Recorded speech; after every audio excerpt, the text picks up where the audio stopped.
call the roll. Whitley, County Judge. Here. Roy Charles Brooks, Commissioner Precinct 1. Present. Devin Allen, Commissioner Precinct 2. Here. Gary Dickens, Commissioner Precinct 3. Here. J.D. Johnson, Commissioner Precinct 4. Here. Constitution 4. Thank you. Our invocation today will be delivered by Pastor Roy Petussin from the Household of Faith, Arlington, Texas. After the invocation, please remain standing for our pledges.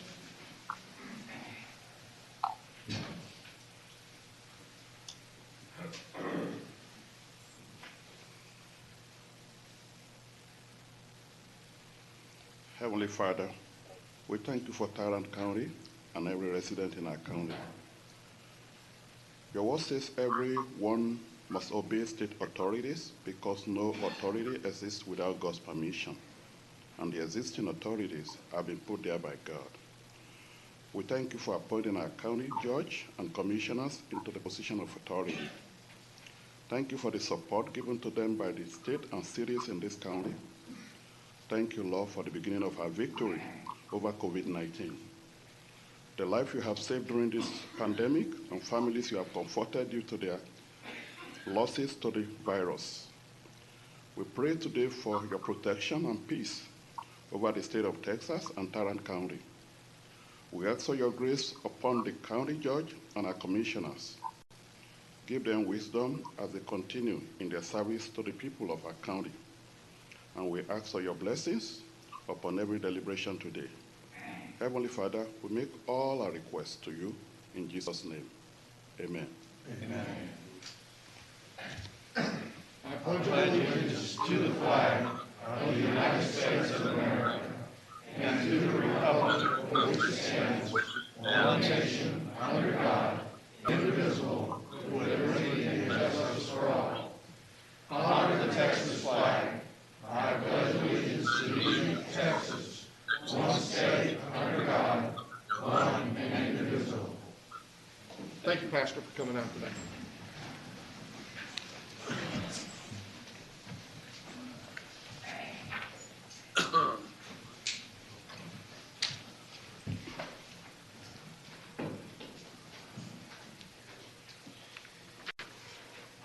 Good morning, members of the court. As it relates to the agenda, we don't have any agenda announcements as it relates to any specific item on the agenda. However, we are going to once again take things somewhat out of order. In fact, it's going to be a little bit more out of order than we have historically done over these last, I guess, 8 to 10 to 12 months. So what we're going to do when we come to the administrator section, under item 1, we're going to ask Ms. South to give you an overview of her report.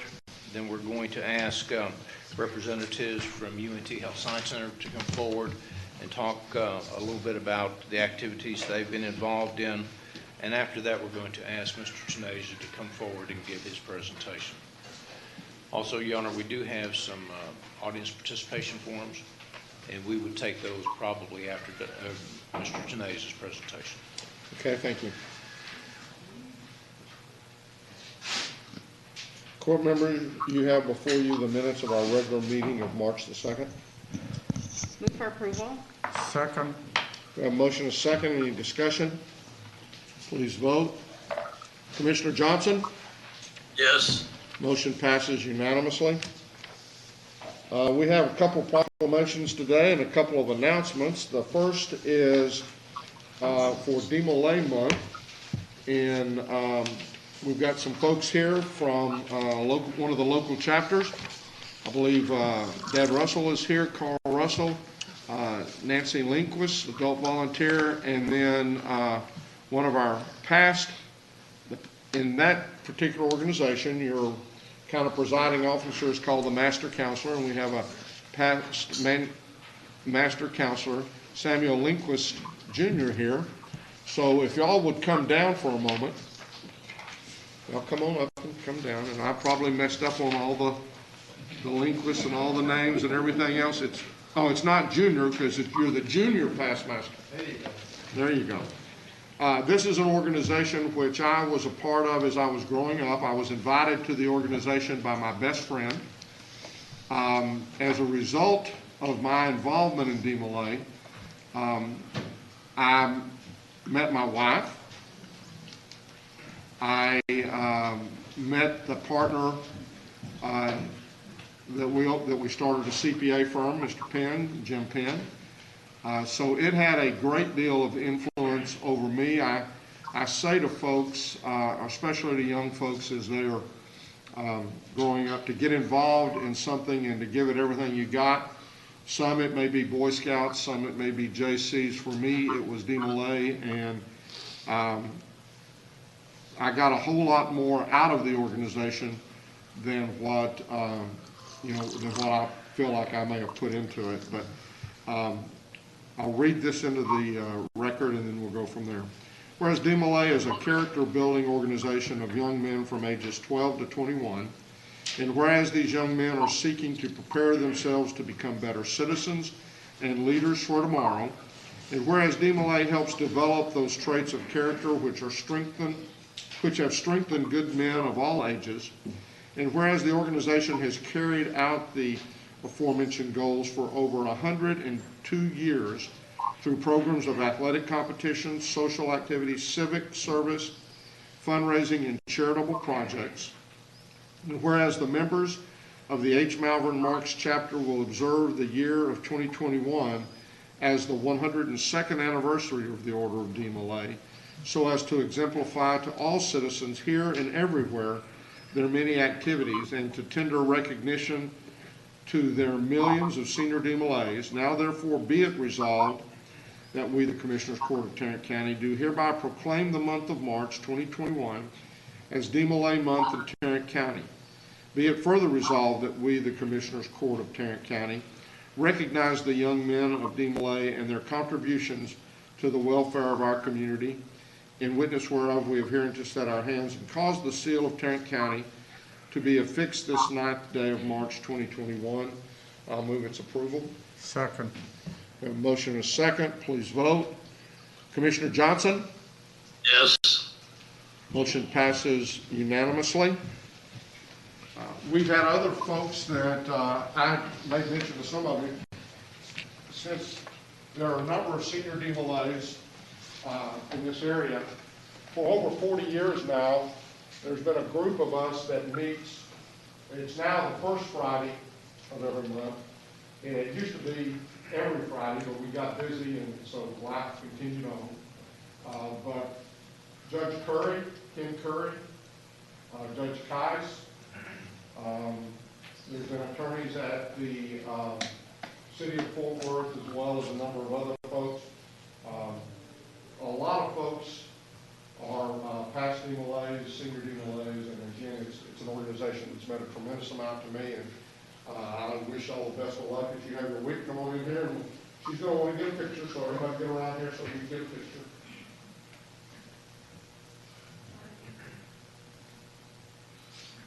We'll do it for you.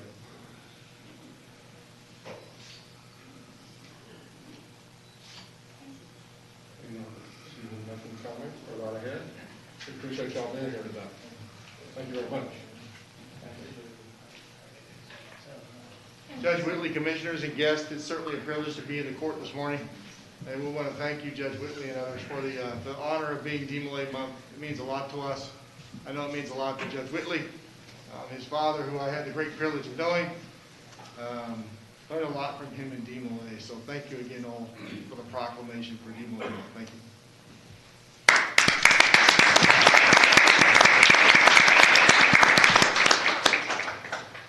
Commissioner Brooks, I believe you have a proclamation. Yes, sir, I do. And apparently this is the day. Come on up, come on down. This is the day for recognizing youth-serving organizations. In this case, it's the Girl Scouts. And I should have gotten greedier and asked for a month instead of a week.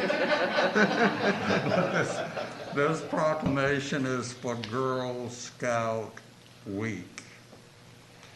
And I will read it into the record.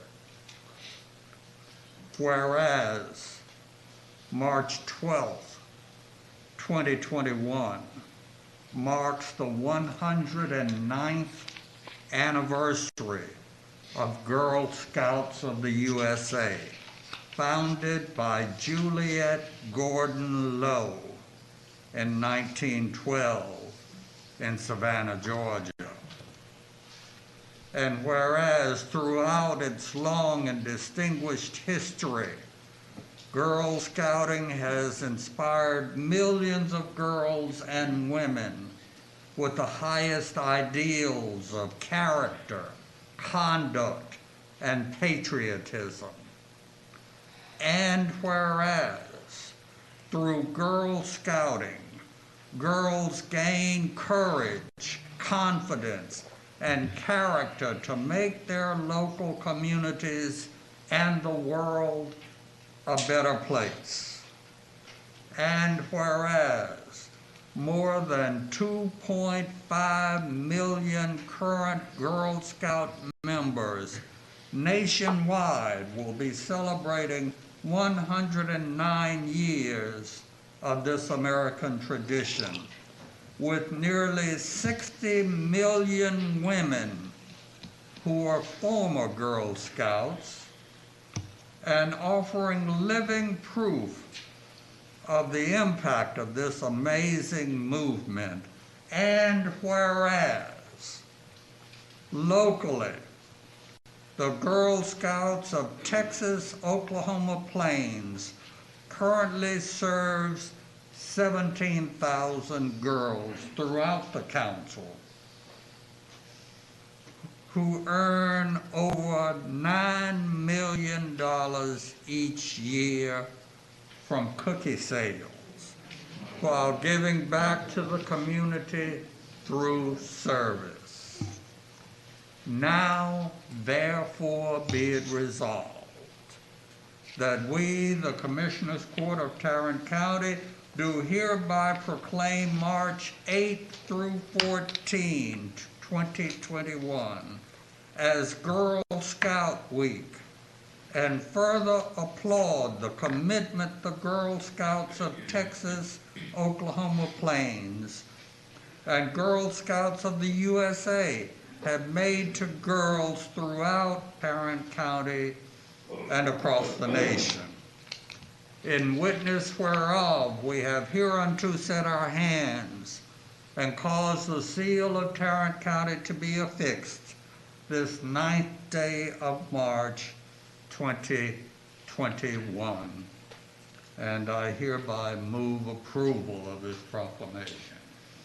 Second by a former Girl Scout. We have a motion and a second. Any discussion? Please vote. Commissioner Johnson? Yes. Motion passes unanimously.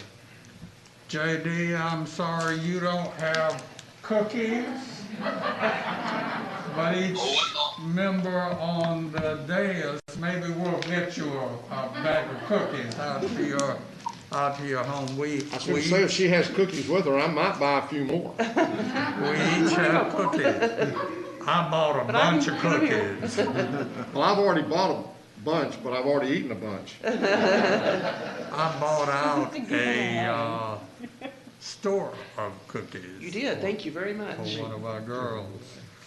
And I just wanted to say before I present this proclamation that Jeanette Martinez, one of my executive administrators, is vice chair of the Girl Scouts of Texas and Oklahoma Plains.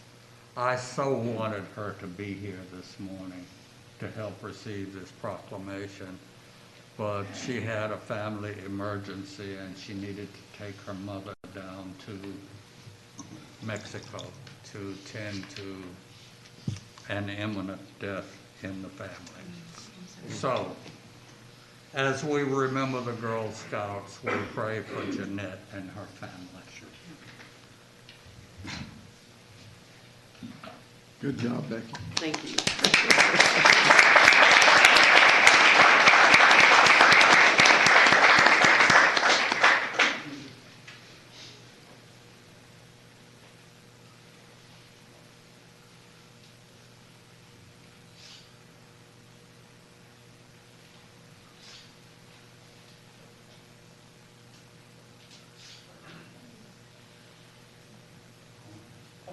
And this is Becky Burton, the CEO of the Girl Scouts of Texas and the Oklahoma Plains. Thank you. Go for it, Becky. Thank you so much for this honor. We really do appreciate y'all's support and love having former Girl Scouts at the desk and over here as a district attorney. And we do make an impact everywhere. So thank you all so much for your support and all that you're doing. And the Girl Scouts appreciate it. Thank you. Thank you.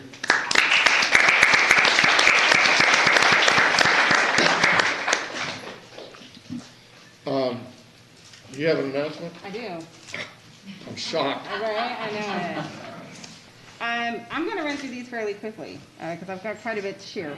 One, I definitely want to acknowledge yesterday as International Women's Day. I will probably, for every Tuesday in the month of March and probably thereafter, just recognize the great work being done by women. And just wanted to give a thanks to our volunteers and our partners who helped us with our fourth COVID-19 sign-up event we hosted Saturday afternoon at El Rancho Supermercado in East Arlington. The grocery store were tremendous partners, as were the Arlington Public Library, and then also our volunteers. Tomorrow evening, we will be hosting a town hall on Facebook Live where we will be discussing consumer protections after the winter storm, including price gouging and fraud. I want to thank our district attorney, Sharon Wilson, for joining us, as well as representatives from Atmos and Encore. That is tomorrow evening from 6 to 7 p.m. on Facebook Live. You do not need to have a Facebook account or page in order to view that live. And then we're having a sign-up event on this Sunday, March 14th, from 11:30 to 1:30 at Cornerstone Church in Arlington, 5415 Matlock Road. We will have volunteers there in Spanish, Vietnamese, and English to help us get folks signed up to receive the vaccine. Very last announcement is, of course, we recognized the passing of a former council member, Jim Swafford, and because of his passing, then there was an opening in the city council. The initial election took place, and now there's a runoff. So for the city of Grand Prairie, special election District 2, that election, the early vote for the runoff is March 10th through the 23rd. And you can vote at the summit at 2975 Esplanade in Grand Prairie, or you can vote at the Tarrant County Elections Office. Who is in the runoff? Dennis King and Frank Gonzalez. That's all I have. Thank you. Anybody? I have one announcement. The week of the freeze, our employees, the food bank had lost some food and we're in a tough spot. And our folks stepped up. We sent out a little email. Susan sent out a little email and said, "Hey, look, the food bank needs some help." And within 5 days, we raised $5,000. And remember that when I say 5 days, 2 of those were the weekend. So between Wednesday, Thursday, and Friday, very quickly our folks turned in 5. Now we're going to keep this thing going until the end of March. So all y'all who missed the opportunity can now have the opportunity. And I really encourage you, the food bank, in fact, as I was listening to the news this morning, I know this week they're doing a big drive-by for food. They've got about 8 of those planned, I think, in the next couple of weeks. They have been troopers over this last year with COVID-19. And so any assistance that you might be able to give them would be appreciated. And I should have come up here with all the information, but Susan, come on down. I'll surprise you and embarrass you. Where do they go? We've got an account at the credit union? Yeah, you can take that down now that you're up here. Thank you, I appreciate it. Yes, we do have an account at the credit union at all of the branches. Any employee, or if the public wants to donate through that, they just need to go into Tarrant County's credit union and say that they want to make a donation to the Tarrant Area Food Bank. You can also do it on your app off your phone. And you can transfer funds by the telephone as well. So if you call the Tarrant Areas Credit Union or do it by phone or go into a branch. I will also send an email out later today that has a direct link that goes to a virtual drive. That's where the bulk of the money has been raised, that you can actually donate by credit card through that link as well. So, Okay, now put your mask back on. Be Thank sure you. and cover your nose. I will do that. Thank you, sir. I appreciate it. So, thank you. Thank you. Thank you, Suzanne. Okay, court members, you have before you the consent agenda. Move approval of consent agenda. Second? We have a motion and a second to approve the consent agenda. Please vote. Commissioner Johnson? Yes. Motion passes unanimously. Mr. Manius? Thank you, Your Honor. We're now going to go to the administrator section, and we're going to first ask Ms. South to come forward and make her presentation.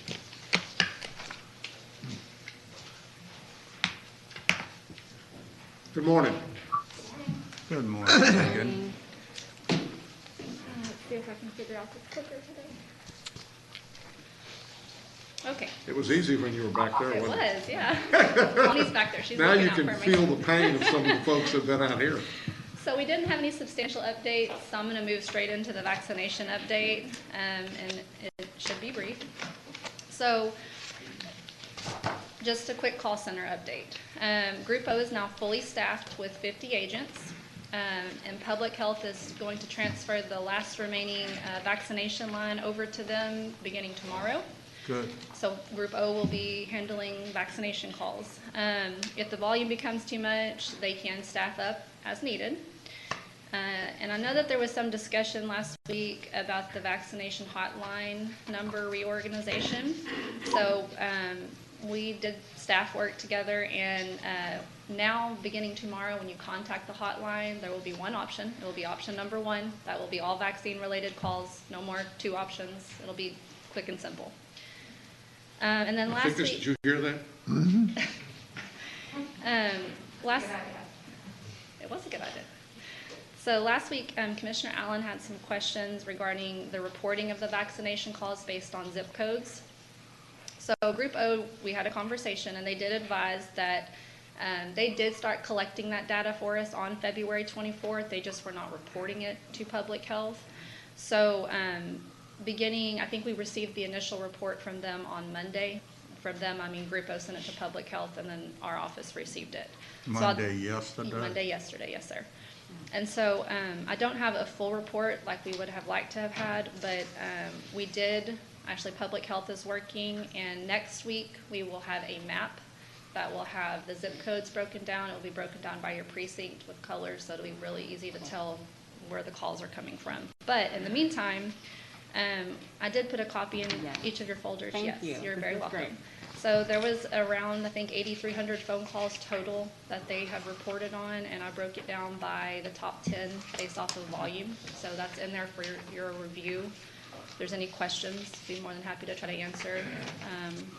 I also have Kathy here just in case there's any detailed questions. I have a, and I'm not sure this is the proper time, but I'll ask it anyway.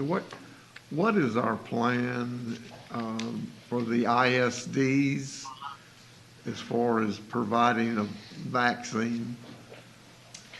So why don't we wait until Dr. or Mr. Tenasia comes up here, and Okay. we'll have a That's general fine. conversation about that. That's fine.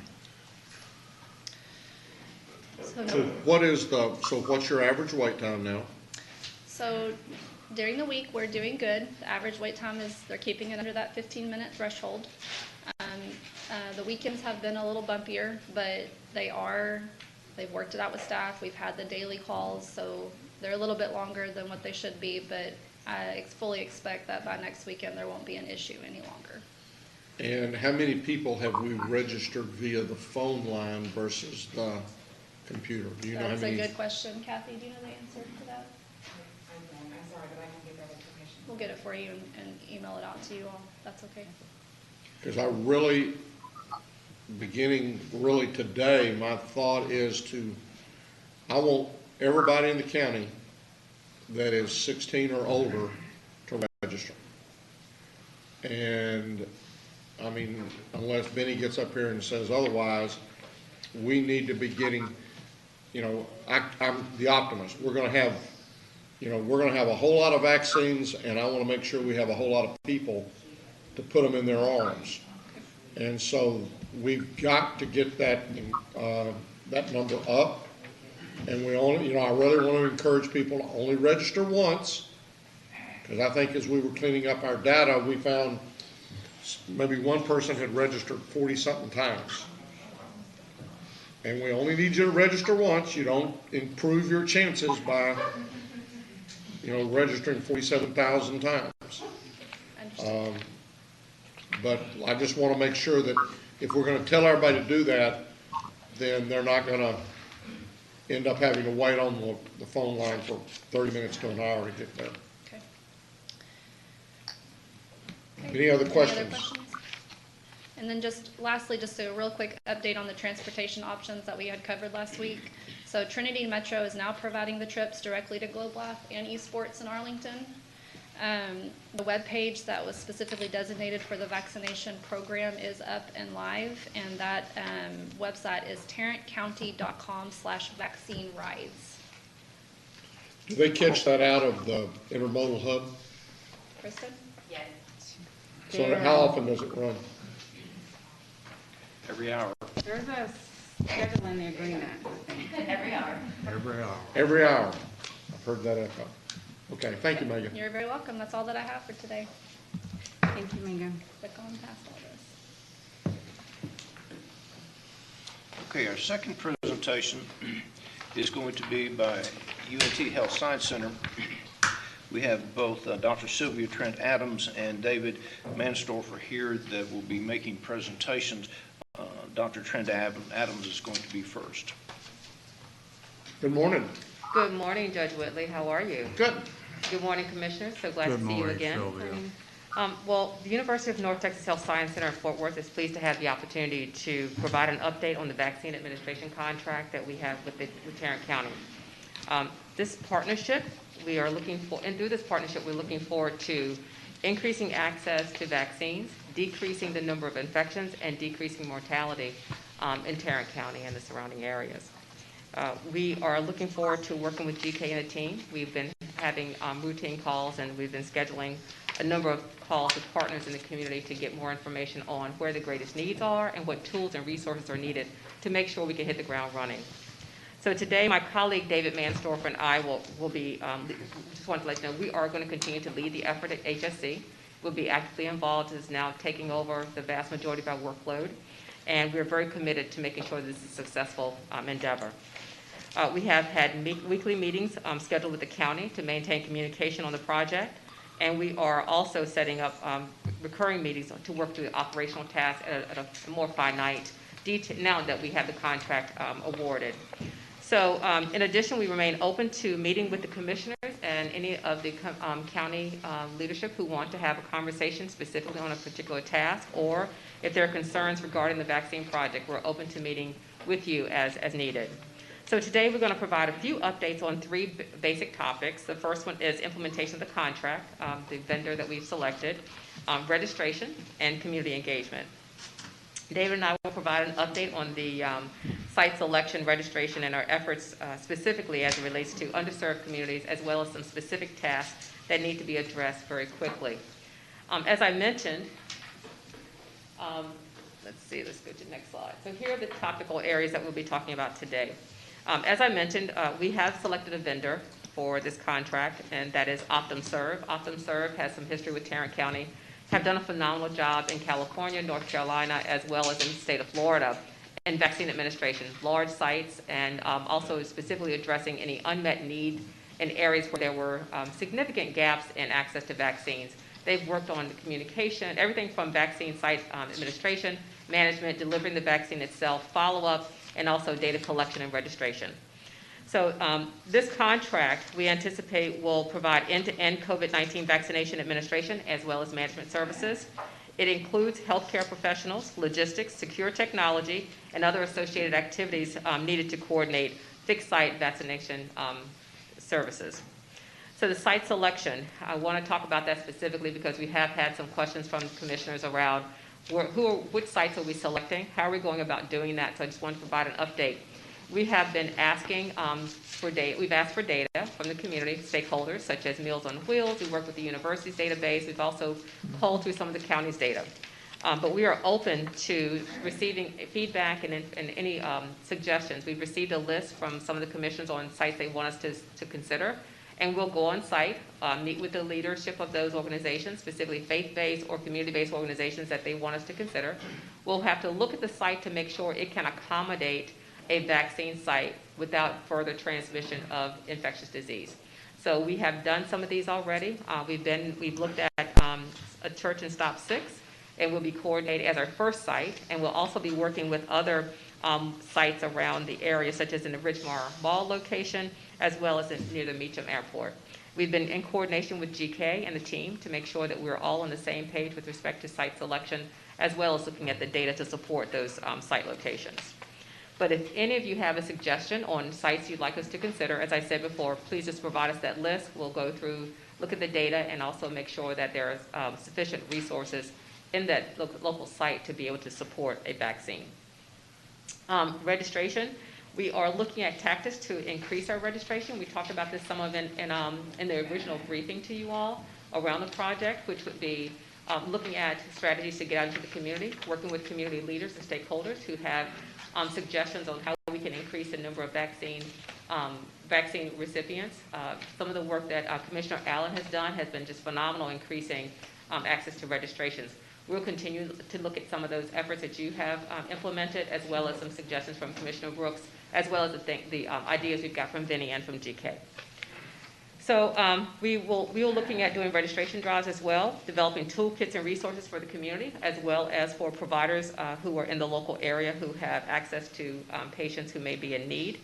And we're also working with some of the faith-based communities to identify their homebound patients, so, their individual members who may be patients within a JPS system or the community health centers community that have not been able to leave their homes or for some reason not get access to the vaccines.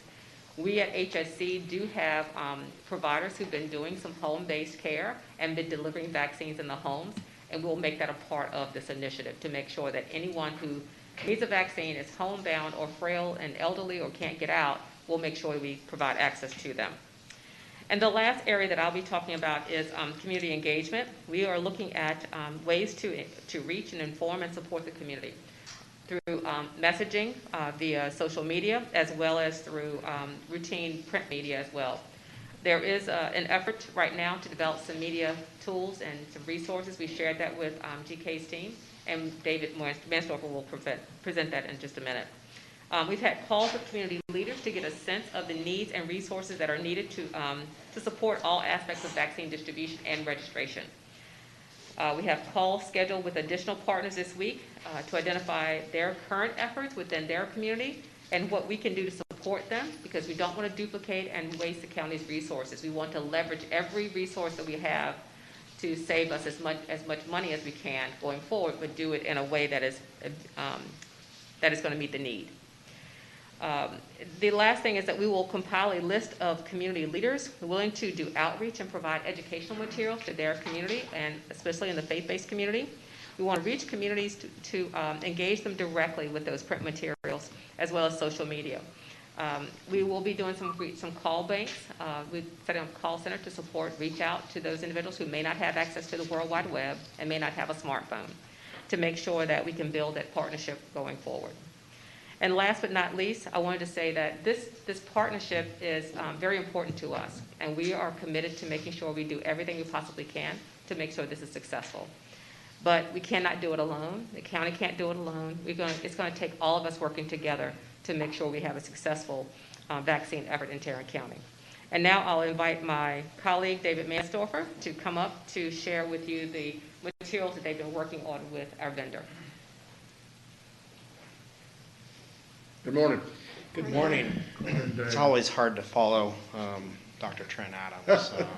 So I hope to not underwhelm you today with my presentation. But To preface everything, this is a reaction comment. So all of the creative that you're going to see is not ready to go live today, but I want to get your solicitation and input as we continue to draw out. So what we've been working on is a concept around registration. I know, Judge, you talked about that specifically, but in part of our conversations with GK and Vinny, really wanting to enhance the registration component to this activity, so that way we can see a tangible metric on the back end. So we can target, and see what our registration's doing, and then see where the actual outcome is actually getting shots in the arms. So with our other vendor, our creative vendor, we're working on a concept entitled Stronger Together, which is a relationship between the county and HSC to really focus on registration, really doing it in 3 ways. It's an education component. It is to educate the public, to establish trust, and to create opportunity. Again, when you look at large-scale, almost branding exercises around what you're all trying to do here, that's going to be, each of those components is going to be important to different communities. Some need the access to the information, some you need to work on the hesitancy issues, and some you just need to create the opportunity for them to get to a certain location. So you can see some of the general imagery that we're starting to work on. Social posts. What we're actually going to be working on is creating toolkits that can be used by anyone. There will be a landing site where folks can come on, take our social assets and our digital assets, and use them in registration drives on themselves. We at HSC understand that we will not always be the best voice in certain communities, that a lot of times the community centers, the faith-based churches have a much stronger voice in communities. So what we want to create is a toolkit for them to be able to use evidence-based information, but to disseminate it themselves. So that way it's not necessarily all on the county, it's also not all on HSC, but it is functionally a community partnership where, again, we're providing the digital assets to them, but they can take them and run with them. And it's not just digital assets, it's going to be what we're titling county kits. In order to reach some of these communities that Dr. Trent Adams mentioned don't have access to potentially broadband or the internet, we want to develop toolkits where we can drop off packages for local communities, say a church, and it will range from everything from door hangers to flyers that are culturally relevant to that community. So we have packages that we're putting together in English, Spanish, and one specifically on the African American and Black cultural component to this. But we will also have certain pieces that we can pivot into certain communities. I know, being recently new here to Fort Worth, I learned about a large Somali community in Stop 6. We want to make sure that we have 1 or 2 print and digital assets that can communicate with some of these communities. It's not going to be a full package, but we will have some things in different languages beyond just the 3 largest within Tarrant County. So you'll kind of see, the door hanger components, the sticker components, really all bridged under the Stronger Together message. And functionally, at the back end, I mentioned this earlier, but the call to action is really that the community knows best in this effort. So our goal is to provide the community with the right tools to be able to have the conversation.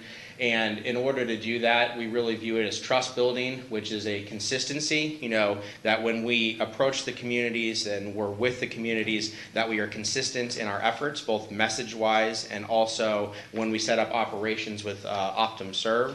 The second is customer service. As you all know, if one person has a bad interaction, that can actually lead to a significant, lack of trust within a community. And again, transparency.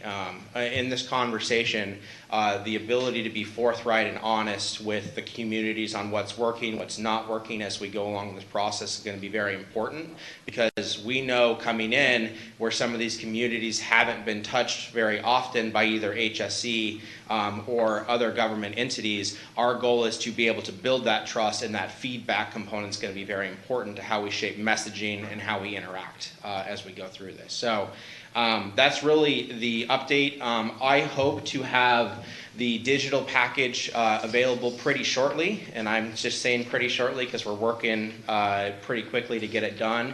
And then our print packages I'm prioritizing as well too. Again, working with GK, Vinny, and you all on developing the right both digital assets and print assets that our community members can take and run their own registration drives and run evidence-based information campaigns to communities that may hear it better from them than they would necessarily from us. So with that, I will take any questions. Questions from anybody? Okay, I've got a comment. Thank y'all. This is exactly what we envisioned when we went through the strategic planning process with you in the beginning of our relationship.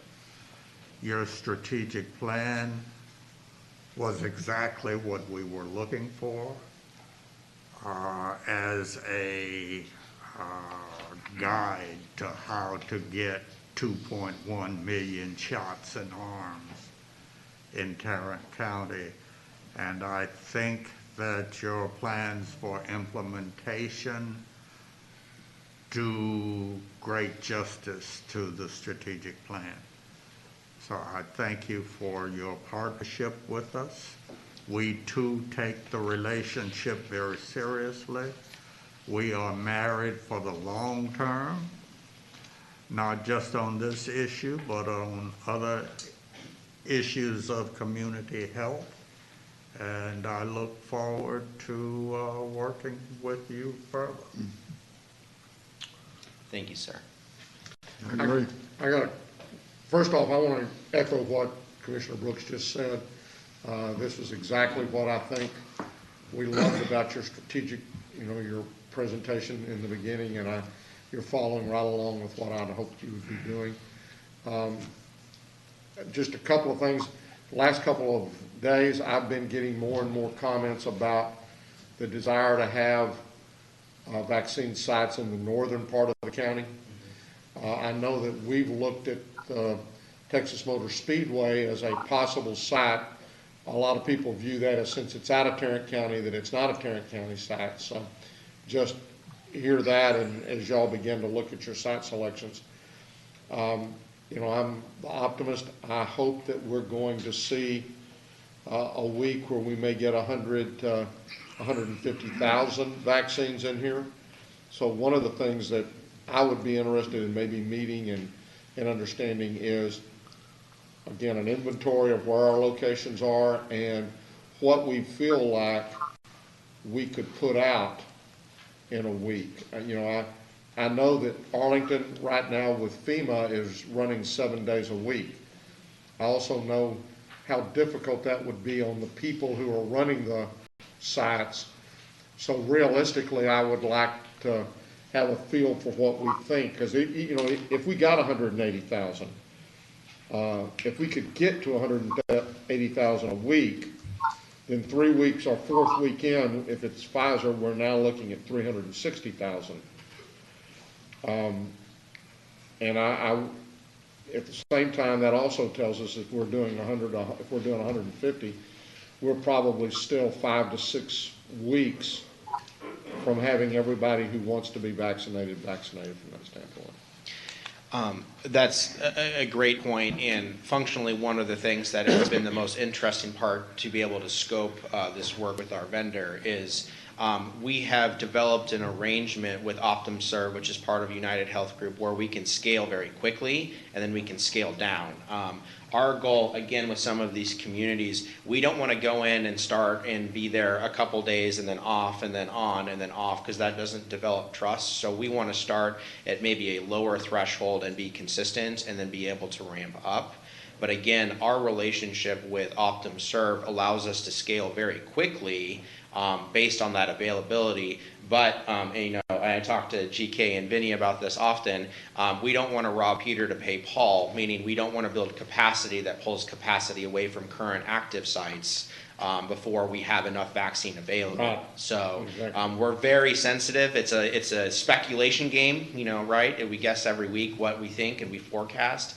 But again, I think you will appreciate the way that we've been able to structure this with Optum, because we can meet that need when we need to scale quicker. That's great. Under the registration part, or just also under the vaccine part, I don't know how you're communicating with JPS, but I know they're doing it in probably 3 of their clinics right now, but they have several more that they might be able to do it through. And are you beginning any conversations with the pharmacies? I know there was probably 40 or 50 pharmacies that got either 100 or 200 of the Johnson & Johnson vaccines this week. I know they're somewhat out of our deal, but I think eventually we all expect that once we've gotten the vast majority of the people who want the vaccine vaccinated, then we may be looking at turning that over to the pharmacies. Yes, I know particularly our School of Pharmacy has been working on that specifically. But what I appreciate about a pharmacy is that it's going to be able to take a component of the capacity issue overall, which allows us to continue to focus on some of these underrepresented communities who might not have access to that CVS or the Walgreens or Walmart in that area. So every pharmacy that comes online, every business that comes online allows us to continue to shift resources to an underrepresented community, which again, it deals with the whole picture when you talk about decreasing the spread of the disease. Certain of these communities, the more we can get into them and again, reach that herd immunity status, will allow us to really save the overall hospital infrastructure and other things. So we're really viewing it from a great public health aspect, which the more we see come online allows us better targeting within certain communities and not necessarily just a large throughput exercise, if that makes sense. I love your communication pieces.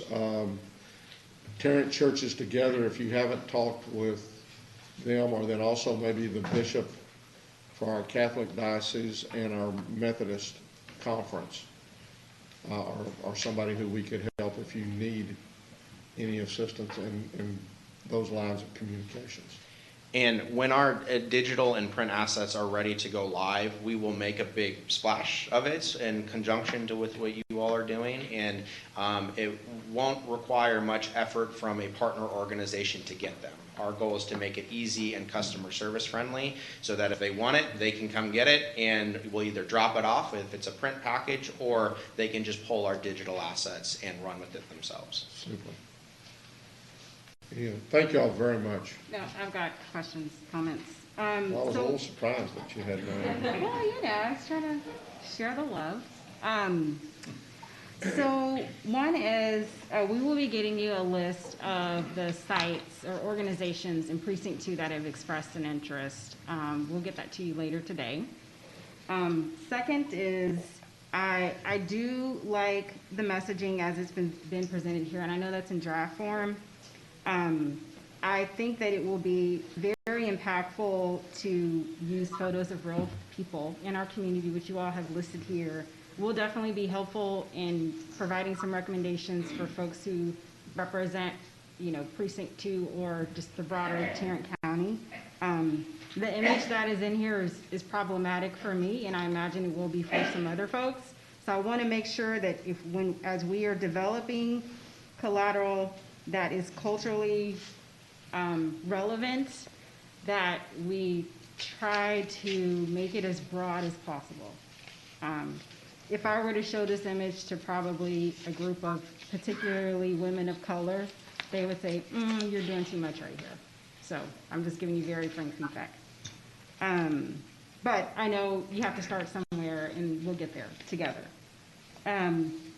Next is, and I want to be sure that you all have an opportunity to meet with the Precinct 2 outreach team about probably some nuances to some of the communities within Precinct 2. And it would probably aid with the broader Tarrant County, but because we have done so much focused outreach from the start of COVID till today, I think they could be helpful in kind of helping, guiding you all through some of this. Otherwise, I echo what my colleagues have brought up. I think this is great. I'm glad that we're at this point. I'll tell you that the community definitely needs us to be here. There is still, there is a lot of hesitancy, and I want to make sure that even when we're talking about parts of our community that are hesitant, that we're also not putting the burden of taking care of her community on their backs, if that makes sense. And so we're going to have to approach that very delicately. I will say for the 18 to 30 something range, you know, which may be some of the hardest folks to get vaccinated, that we're going to have to think really strategically on how we do that.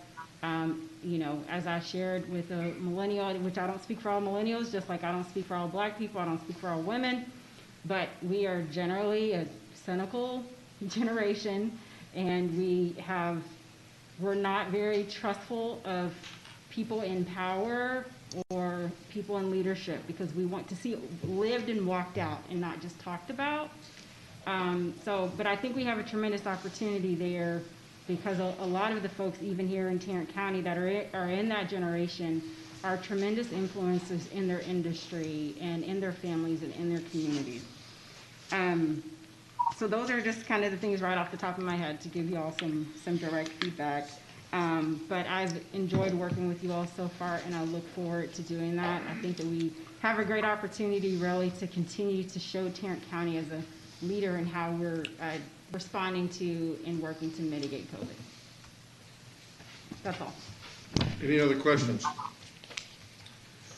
Thank y'all very much. Thank you, guys. Please holler at us at any point in time that you have any questions or anything. I know y'all are working closely with Commissioner Brooks and Commissioner Allen and GK, so, but please, if you've got any questions, reach out, and we're all available and willing to help. Sounds great. Thank you. Thank you. all. Thank you. Members of the court, now we're going to ask Mr. Tenasia to come forward and make his presentation. While he is coming forward, I would like to also point out that in the back of the court communication on item number 1, we do show a schedule and the amount of dosages that we gave this past week, and the tentative site opening for next week.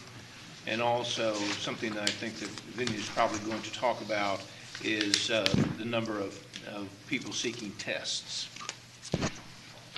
Well, good morning, Your Honor and members of the court. Morning. Morning, Vinny. Yes, we'll try to see if I can, yes, you're there. Well, this thing works. I got used to it. Okay, so situational awareness for COVID. Certainly our case numbers are trending down. We're in a good downtrend. Our total cases are 245,000. We did cross 3,000 deaths, over the last couple of days, so that's sort of somber news. But I think deaths are starting to slow down as well.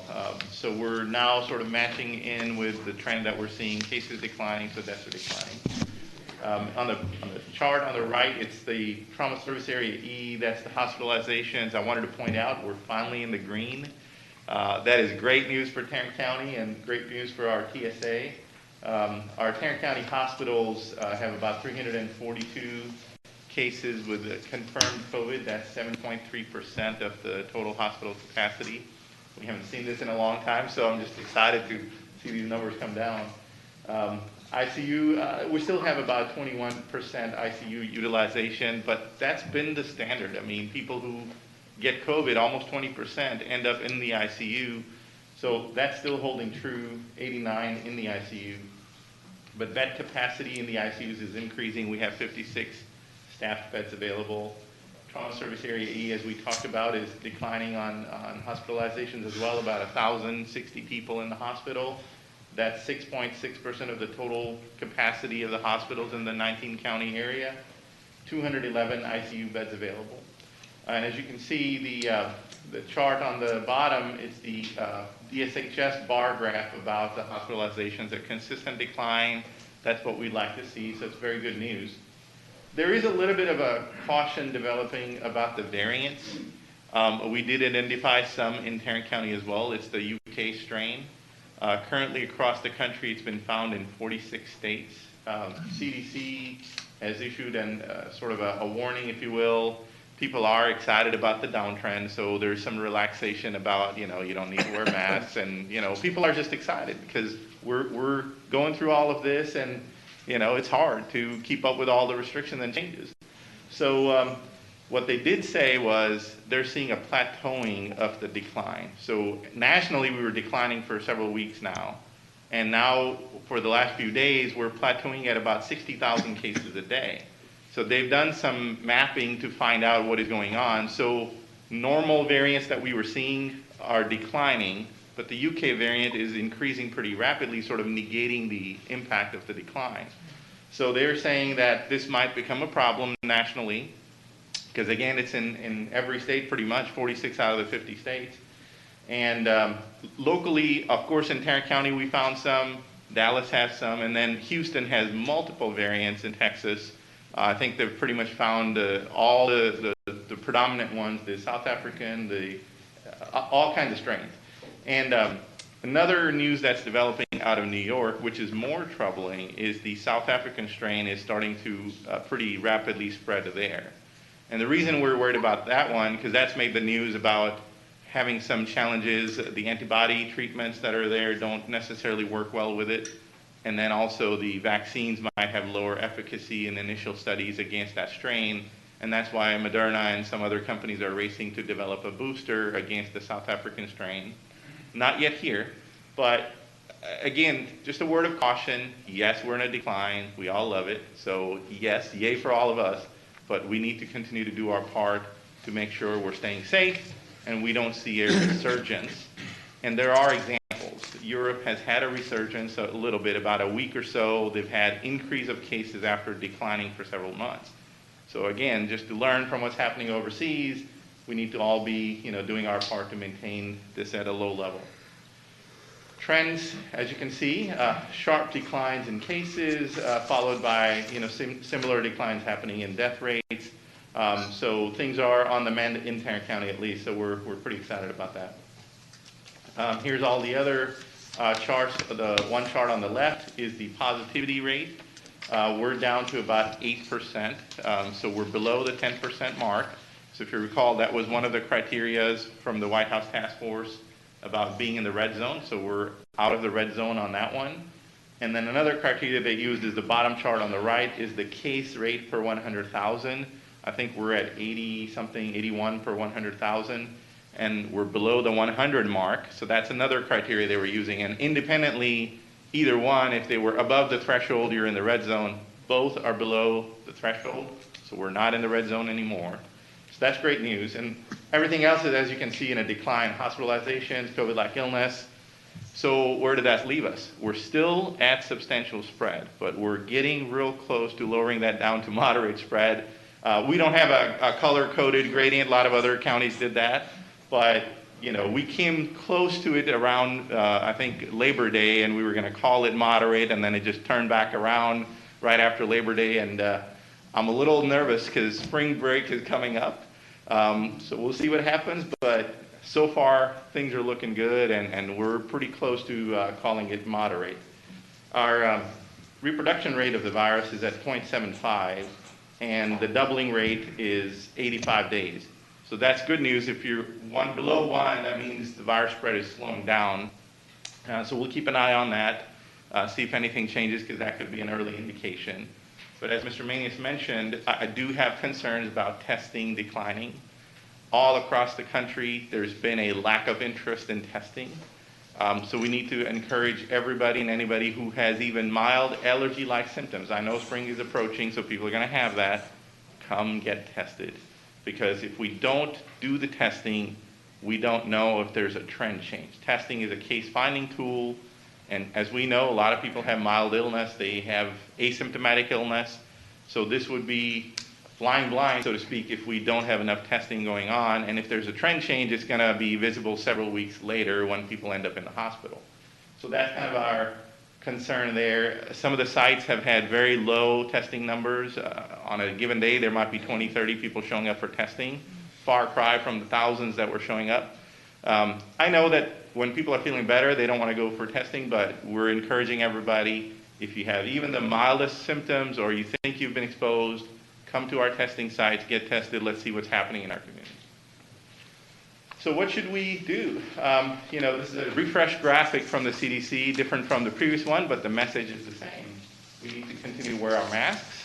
We need to stay 6 feet away from others, avoid large gatherings, even with masks, and continue to wash our hands throughout the day. But there is new CDC guidance now that a lot of people are getting vaccinated. Those that are fully vaccinated and have completed their series. So for Johnson & Johnson, that's a single-dose vaccine series. But for Moderna and Pfizer, that's completion of 2 doses. And a minimum of 2 weeks must have gone by after your 2-dose series is completed. What can you do? So what CDC is saying is that if you're fully vaccinated, you can gather with people indoors, other people that are fully vaccinated, and you don't need to wear a mask. So that's a big relief, right? We're heading back to normal, that if you're fully vaccinated, you can gather without wearing a mask. You can gather with people from other households. For example, family members. That's the second graphic. They show a grandpa who is vaccinated, and then there are unvaccinated family members visiting a grandchild and a daughter. That is okay now that the grandpa is fully vaccinated. So that's, again, another step towards normalcy. But if in those people that are not vaccinated that are visiting you, there are people that are at high risk of developing the illness or have an occupation that may put them at a high risk of developing the illness, you should avoid that contact still. And if you have been around someone, so this is a major one, workplace related, if you've been around someone who has COVID-19, but you yourself are vaccinated, you don't need to quarantine. And I know the judge and I talked about it and chuckled about it. Nothing's easy in this guidance.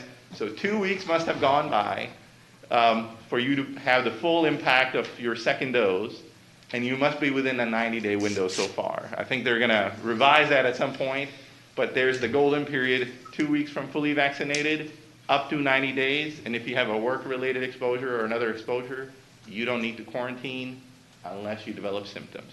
Can So, you say that one more time? I know. Yeah, I am not the one. CDC is building the clock. Okay. So again, if 2 weeks have gone by since you're fully vaccinated, so that gives you time to develop full immunity. And then you're within the 90-day period from your full vaccination, that is the time when you have an exposure, you don't need to quarantine unless you have symptoms. I know. They couldn't write it any more confusing. So if you're out, yeah, go ahead. What's up after 90 days? So currently there's not enough data. I believe that the 90-day restriction is going to come off. Okay. There's just not enough data to show what is happening after 90 days. Is there going to be still good immunity to protect and all that? Okay. But I think as time goes by, those restrictions are going to come off. Another thing that I get a question a lot, somebody had COVID, and we've been telling them, okay, well, you can get vaccinated after you recover, but up to 90 days you have natural immunity.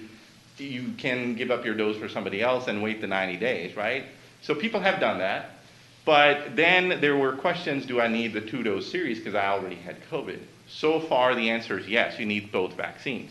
But there are limited studies coming from overseas finding that you might get away with one. We don't know for sure yet, but currently, don't yeah. muddy the water. I know. But a lot of developments happening, as you know, as more information comes. So in all of this quarantine guidance, there's only one exception, and that is that if you live in or work in a congregate setting, like if you're in a jail setting, a nursing home, and so forth, then the quarantine guidance still applies because those settings just constant re-exposure to positive COVID cases if there's one in that setting. So that's the only exception. And I apologize, but this is straight up from the CDC, and I try to simplify as much as I can. But it is a little nuanced guidance. So all of the positives, but there's some caution again. What should we not do? What can't we do yet?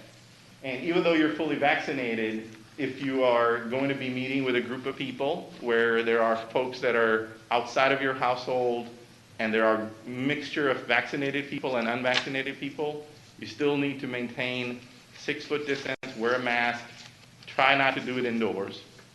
Again, same precautions that we've been following. You need to stay 6 feet away. You need to avoid large crowds. All those type of, and again, avoid poorly ventilated places. So outdoor gatherings, better. Indoors are more riskier. So all of those guidance still remain. Again, avoid travel, especially international travel. And, spring break is coming up, so I think that's a very timely reminder from the CDC about being very, very cautious. Even though you may be vaccinated, you may be visiting a tourist destination where there's a lot of unvaccinated people from all over. So avoid if you can. I think my message last week was staycation. And there are a lot of, local cities that have touristy type of ideas, and they've come out and said about, staycation in their local city. So people are trying to do the right thing, but again, it's spring break time, so, people are going to want to travel. Be very, very careful. Avoid large gatherings if you can, and try to avoid travel, especially if you're not vaccinated at all. So, and again, the one final step, you should always follow guidance from your workplace, because every workplace may have some different criteria that they want to adapt or adopt for their needs. So follow that guidance, and that's coming straight from CDC. Okay, so all of that fun, confusing guidance, but it's here. And I think once you kind of read it, it makes sense. I mean, it's nothing too far off from what we were doing. So vaccine update for this week. Again, this week's schedule is a little bit of a mixed bag because of limited doses, but we do have 7 major locations running in the county. Both are doing some are doing first doses, some are doing second doses, but it's a mixture. We will have on any given day up to 5 sites running, but overall throughout the week we'll have 7 major locations running. The chart is there. I believe I sent you more of a grid with the times and everything in y'all's email, so that is available as well. Here's the vaccine update from last Wednesday, I believe, because that's when the data gets updated on our dashboard. As of last Wednesday, we had almost 370,000 doses administered in the county. 94% of those are Tarrant County residents, and 6% are out of county. We've had almost 11% of the county, 232,000 people receive at least 1 dose, and 138,000 or 6% of the county receive at least, or their 2-dose series. And the reason for that is there's still 2 to 3 week lag to get their series completed. Mostly people are doing a good job completing their 2-dose series. We have data close to 98% of people are completing that, and we do see some stragglers come by when they miss their second dose appointment. So I think people are very, very serious about their 2-dose series. So that's great news for us. But this is just public health. This does not include like JPS. This includes everybody, Your Honor. This is the composite view. So what we do is we take data from DSHS, and then we add in what we know from a public health standpoint to give the best available picture, because we were hoping DSHS would provide that, but their data is lagging. So we're trying to complete as much of a picture as we can. So it includes every provider, pharmacies, JPS, THR, everybody. So you're saying that as of this point, we have 138,000 approximately that have completed the Yes, sir. protocol. We've got 231 who have gotten at least 1 dose, and I'm assuming that if they've gotten the Johnson & Johnson dose, they're down in that second number, not in that. So currently, we don't have that represented, and I've been talking to our data people on how we need to reconfigure this. Maybe we need to change, instead of saying 1 doses and 2 doses, started their series and completed their series, so we can add that in. It's going to be just a wording change, and then the data will match up correctly. So if we look at who's been vaccinated thus far, or maybe a better approach is if we start off at 2.1, which is our approximate population, we pull out of that the number of children, estimated number of children that are not eligible to be vaccinated, and that would be children 16 and under? No, under 16. Yes, sir. And then we would also, can we even begin to estimate the number of people who choose not to be vaccinated? The first one's easier because we can get that data off of census. The second one, I mean, we can make a best guess scenario based on what people are doing on the show rate and all. There's some national surveys we can extrapolate out of that. in your best estimate, do you think we're talking about needing to vaccinate 1.5, 1.6? Probably about 1.5, 1.6 million people altogether. But from an interest survey standpoint, I don't know that there's going to be that many. Nationally, the data has been improving. I think we're above the 50% mark nationally, because especially after the one-dose vaccine came out, there's a lot more people that are interested now. So we could be talking about needing between now and to get to the point to where everybody who wants to be vaccinated has been vaccinated, we could be talking about 1.2 million additional vaccines. Yes, sir. That would be a very good number for Tarrant County. If we can get 1.5 to 1.6 million people vaccinated, that would be a huge win. With their interest, that's kind of hard to gauge. You understand that 1.6 million is 80% of the population. Yes, sir. So we're trying to get above 70% mark. That would be a very good number. Is it going to happen right away? I don't know. Yes, sir. So at a million, you're saying GK 70, that would be. That might be the interested people. Yes, sir. It's a moving target. It is. It is. Well, and I just want, I think we need to be very,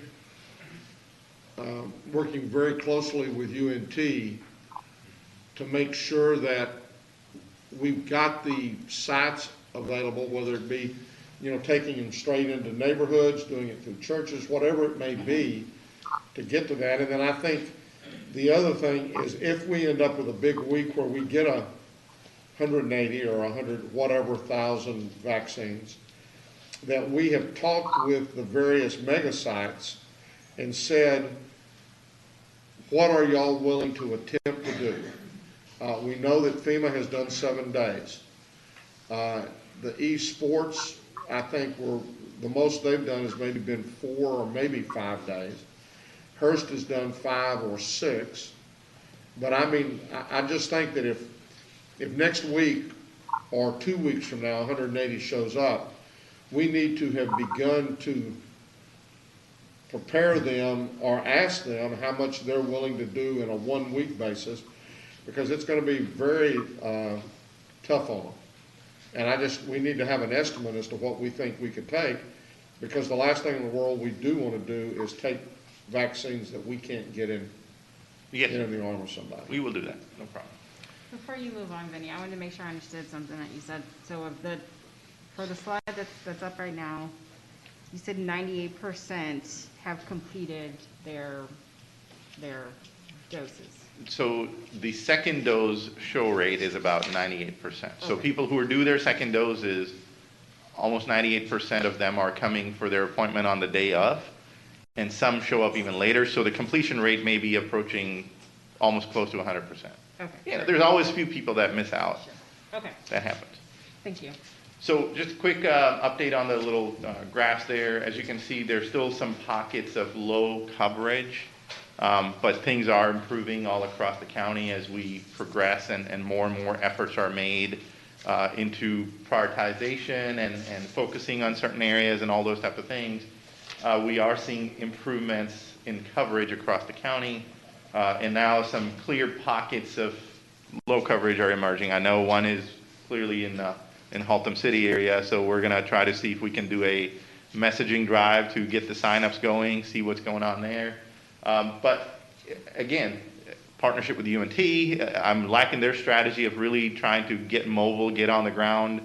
We have other partnerships that are trying to do the same thing. So it's going to be a long-term effort, but we're going to get there. I really have hopes that we'll have good coverage across the county. There is significant interest still in the vaccine. That's great news. Your Haltom City may be, you have another very large pocket of Vietnamese. Mm-hmm. Yes, sir. In that area. Sign-up wise, this is again old. It was showing 663,000 last week, but we're already at I think 710 or 715,000 as of today. And 78% of those are currently eligible. And sorry, my chart got cut off at the bottom. I was trying to zoom in on the map there to show areas of lighter coverage. Things are improving. Those areas are signing up, but they're just slower to sign up, and as a result, slower to get vaccinated. but things are improving. Collective efforts are starting to pay off. It's just a slow go of things, and we're going to have to speed that up. So again, and we cleaned up the database Yes, sir, we did. a lot last week. Yes, sir. So the thing that I would stress to the press is we want everybody to register, regardless of whether they're currently eligible or not. Register only once. We don't need 47,000 registrants from the same guy. And do we still encourage folks to register in surrounding counties should they choose to? And should they register at pharmacies? Because the pharmacies have their own registration set up too, correct? That is correct, yes, sir. So a lot of people are doing that, but as you can see, even in our data, about 33% are signed up from outside of the county. Right. And, as their number comes up, we're inviting them. We can do some analysis, see if there's a difference in show rates and things, but overall, I think it's been general all across. And I can tell you anecdotally, people from our county have visited as far as Amarillo to go get vaccinated, and people from Amarillo have come here, so it's a trade-off. So everybody register. Please, everybody 16 and above register, at least with us and potentially with other folks, and register, and then we'll get to you as quickly as we can get to you, or if you register with some of the surrounding counties and you get called, then that. What is the status of one's ability to get on the website, call up their ID number and say, I don't need the vaccine anymore, take me off? Yes, sir. It's been there. So we've improved that since last week. So now it's more easier to call out. So you go online, there's a button to, first of all, get your registration ID. We made it easy where if you remember the email that you registered with and your date of birth, you put that in. If there's a match found, it automatically emails you your registration ID. So once you have the registration ID, there's two things you can do. One, you can come online and check your status, and it will generate an email for you. Or you can come online and request a cancellation or a reschedule.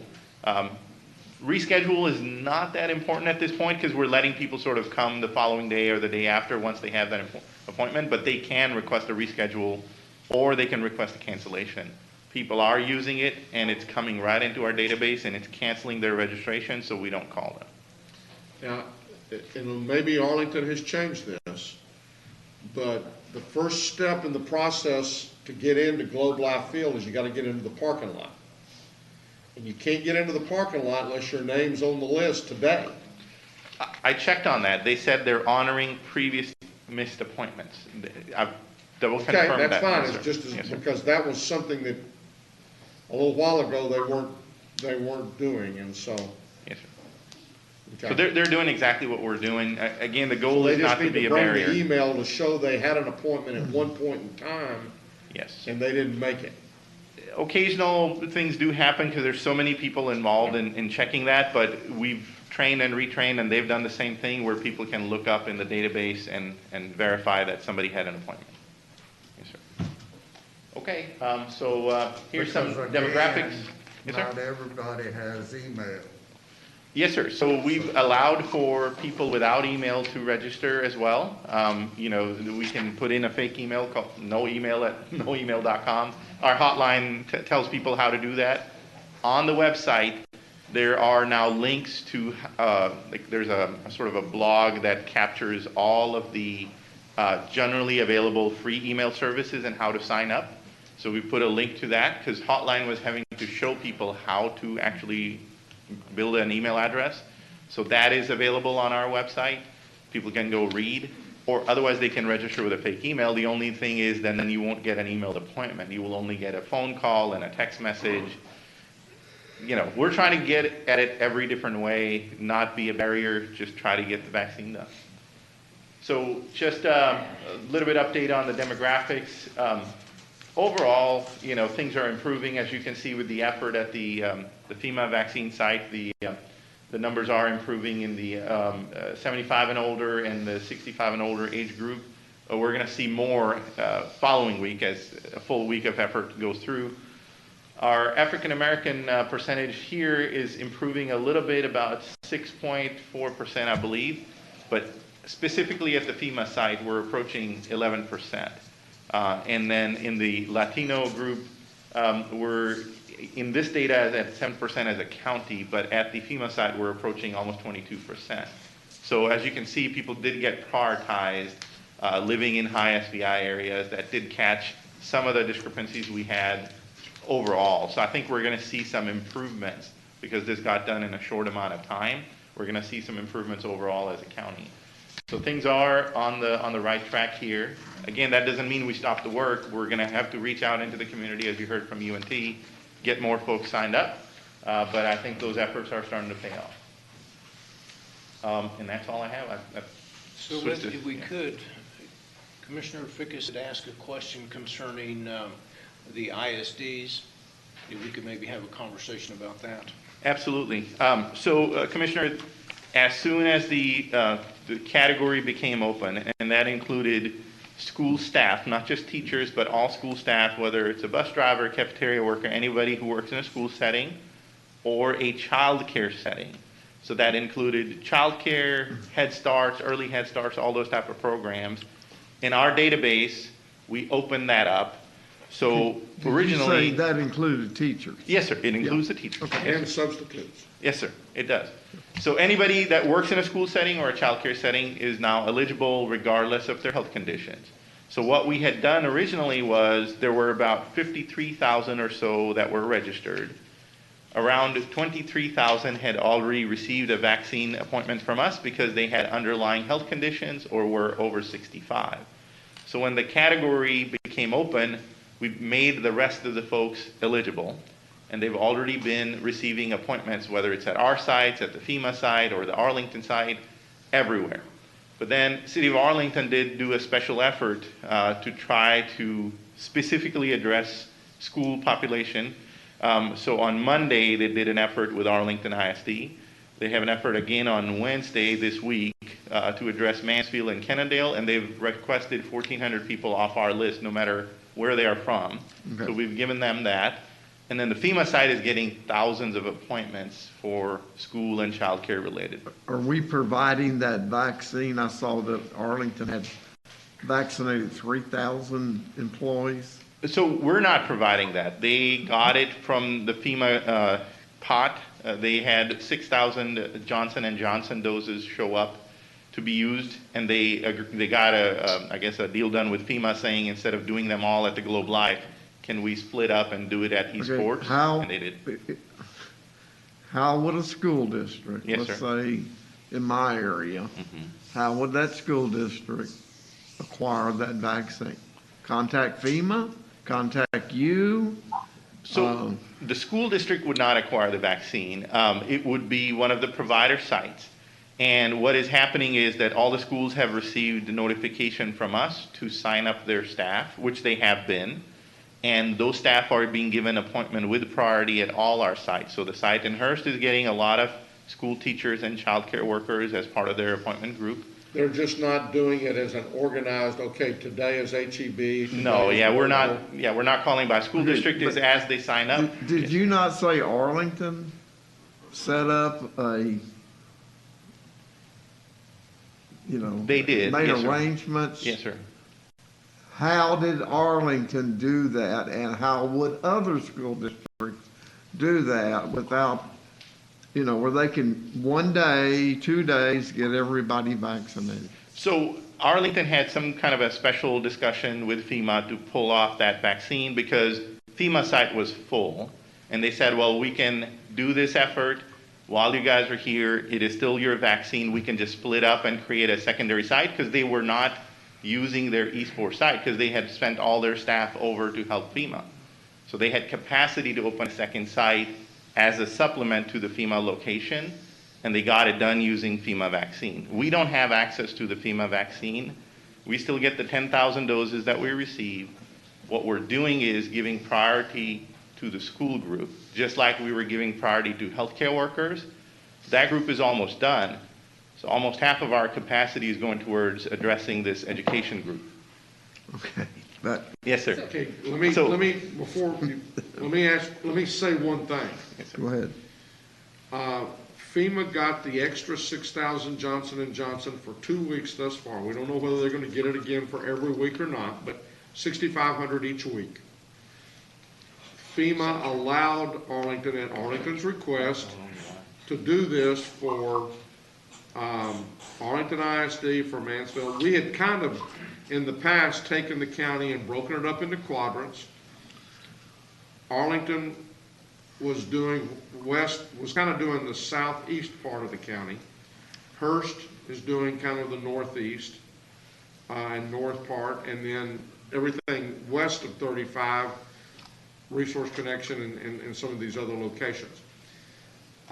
Yes, if they continue, then I think we will attempt to try to get FEMA to allow some of those Johnson & Johnson vaccines to go other places and be able to do the same thing if a school wishes to register and bring everybody in at the same time. Next week will be spring break for many of our deal. I don't know whether the teachers or whether the school employees are going to want to come in during spring break. For the districts, in my mind, it's ideal because if somebody has a reaction, then you're not without a school or without an administrator or without a group, but that is the one, and I guess today Arlington's gonna find out whether that's an issue or not. Because they brought, out of 10,000 employees, by the time you remove the ones that had already been vaccinated, the ones that didn't want to be vaccinated, you ended up with about 3,000 to 3,500 people that actually got the vaccinations yesterday. So I understand what you're saying. Ideally, it would be Johnson & Johnson. Ideally, it would be at one of the other locations. In order for that to happen, two things have to happen. Well, one, the school district has to say we want to do it by school district.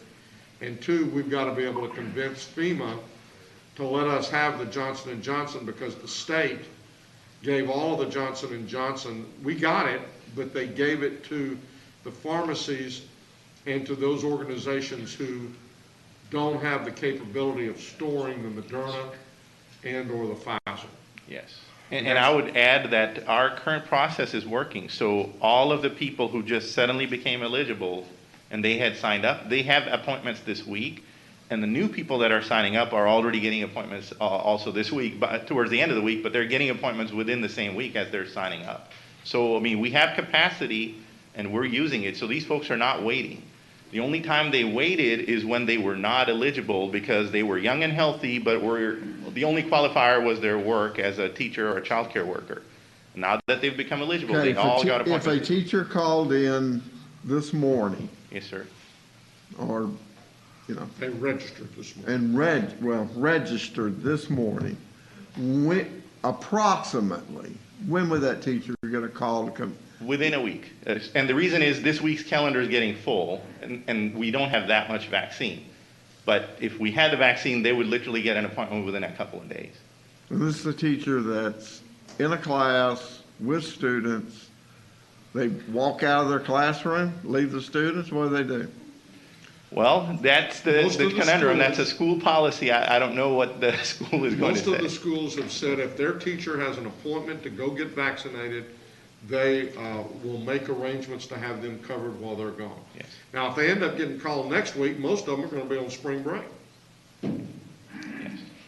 And that's why we're hoping that it goes in the order they sign up instead of everybody coming together, because then there's chances of people being sick and whatnot and not coming to work.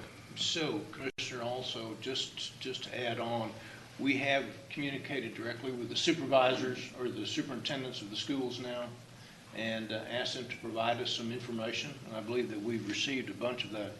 We're working directly with them to try to coordinate all of this. We have a call this afternoon with the superintendents so that our efforts can make sure that we get those teachers and workers in the school districts and in the other areas vaccinated as quickly as possible. It's still going to be an issue of, do we have enough vaccines to do this? And I believe that call is 2 o'clock? Yes, it is. Yes, sir. So, you know, that's, we requested information from them last week Right. about, When you had your call? yeah. Okay, I was, Okay. Okay. Okay, I've got a question about the no-show rate. So what is our current no-show rate? It's varying, but generally we're back up to about 70% on most sites. I can tell Not you. no, those are showing up, 30% no show. Yes, 30% no show. Yes, 70% show rate. What we've noticed is that somehow in the Northeast, we're still struggling at about 50%. Don't know why. Could be that a lot of folks have gotten vaccinated. As you can see on the charts, there is a lot of coverage of vaccine in the Northeast. So it could be the reason why, because they registered in a lot of places and got vaccinated elsewhere. I mean, we're getting cancellations also, so we're trying to merge that in. But that's the only site that I haven't seen come back up to the levels. Other sites are seeing 60%, 70% show rate, which is improvement. And it's getting back to levels we were seeing earlier. We had 70 to 75% show rate before the snow week, and then after that it cratered, and now it's back up to where we are expecting. Denny? And then so then the efforts that we had, that your team did to clean up the list, we talked about some of those last week. And I know it may be kind of hard to give us a definite answer, but is there generally like a percent change of who we were able to take out, either because it's deduped or because they canceled or for any other reason? We, percentage-wise, I think out of the total database, when we did the first round of call-outs, we did about 10% of people canceled. So 66,000 or so cancellations were recorded when we did the first call-out. I don't have the number from the call-out this weekend because we now do a weekly status update. Here's how many people have been vaccinated, how many how are registered, what date are we working on, that kind of status update when, and part of that was a survey. I know several thousand came in, and the last I heard there were 10,000, but I don't have a final number of how many canceled this weekend. And the other thing we've added is we're adding that survey now at the bottom of every appointment call and trying to merge that data back in. It gets a little tough to do that once the calls are out because there's a lot of messages, but we're trying to get that all added back in. Okay, very good. Thank Denny, you. one thing I'd hate to. I'm done. Yes, sir. Over 65, I'm getting inundated every day, and I know you are, with calls from people that registered before the 15th of January, from the 1st to the 15th. They're not hearing anything. So, Commissioner, something's not right on that call piece because when we look in the database, all the 75-year-olds and over are done, and 65 and older, we've got maybe 3,000-4,000 people left on our list. Because with the FEMA side opening, we went with that 75-year-old and the high SVI group first. When they ran out, we lowered that category to 65 plus. We're running out of those people that are registered. So you think you're down to 4,000? Less than 4,000, yes, sir. And that was a couple of days ago. I will go back and check if more have registered. But I'm going to tell you, we get the same calls. And I believe what is happening in a lot of situations, and I don't know exactly how we're reconciling or what we're doing, but THR will say, we want 7,000 people. Oh, yes. And so you move them, and they're out of your mind now because they're out of your database. So they go over to THR, and THR sends them, they call them or they send them something. And the people who are getting the calls from THR say, well, hell, I didn't register with THR. I didn't register with THR. I'm going to ignore the phone call. So now they get, it's a no-show for THR. And I don't think THR's following back up on them, are they? I will ask. I know that some get brought back into our database because we see appointments Yeah, show because back. we get a call and we Yes. say, okay, what happened to these people? Right. And we call you and you put them back in the database. Well, but we're bringing that when THR reports back out to us. So let's say we gave them 1,000 names and they did 500. They give us a list to reconcile, and if those rest of the 500 have not canceled and there's no determination, we put them back on our list with the date that they originally signed up. So we go back and scoop them up on our side and give them a call. But for people to not know that they were transferred to THR, that's a little bit strange because we call every single person, and it's a they get an email, they get a phone call, they get a text message and a voicemail, and it repeats twice that you're being transferred to our partner, THR, to speed up the vaccination process. And that is a standard when we transfer them to Baylor Scott and White for the TCU drive-through. They get that message. Now, City of Colleyville Fire has received some vaccine. They wanted people off our list, so we transferred about 1,000 people to City of Colleyville and called out those 1,000 people that you're being transferred to our clinical partner at Colleyville. Did you send them the ones from Fort Worth so they could ride T up there and get off and get their vaccines up there? No, sir. Well, that's right. They wanted Colleyville. They don't have a stop. Yes. One last thing. Senior living centers,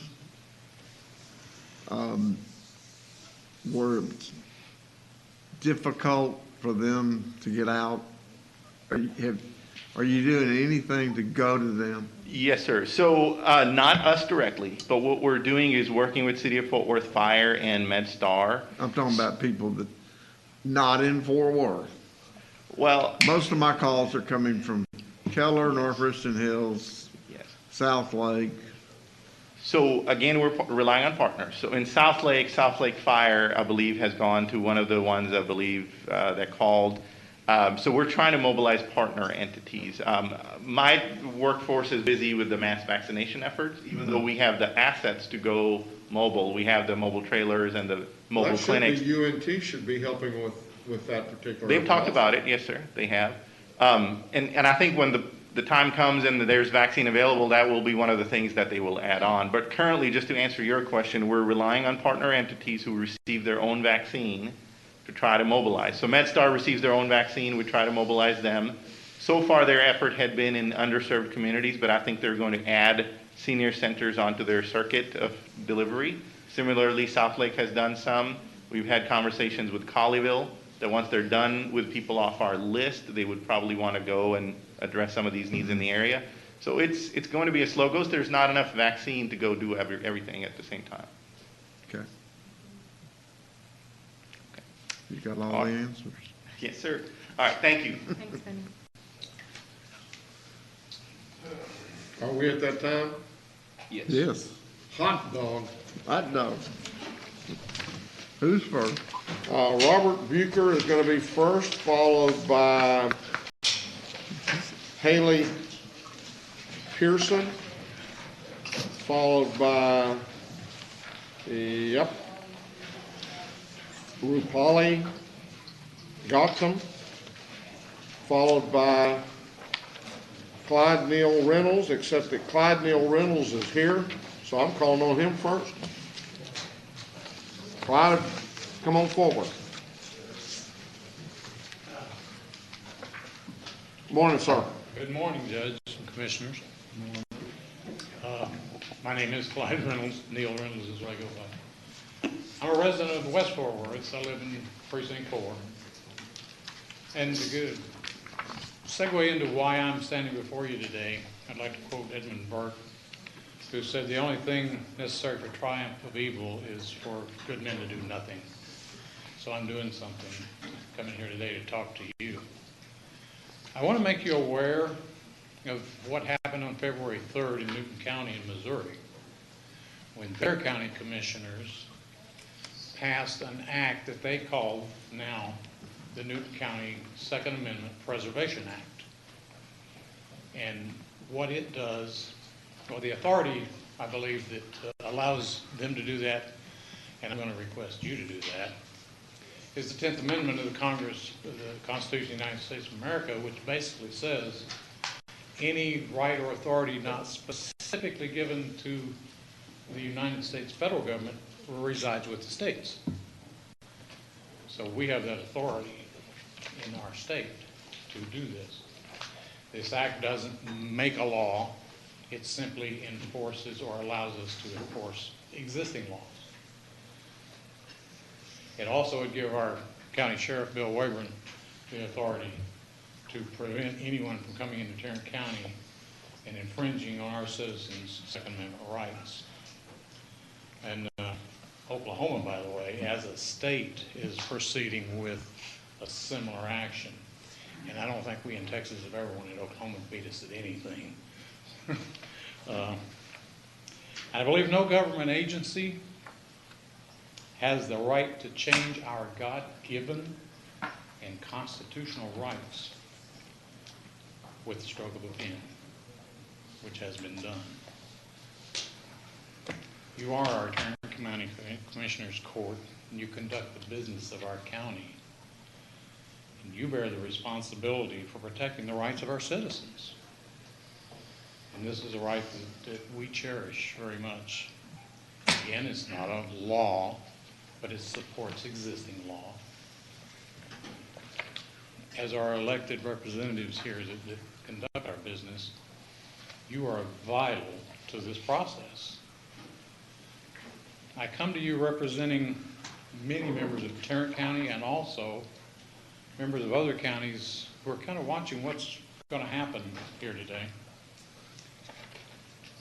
I also have copies of the Second Amendment Act from Newton, Missouri, if you'd like one to Give read. that to Mr. Manius, he can pass it on. I'll leave them with you, okay?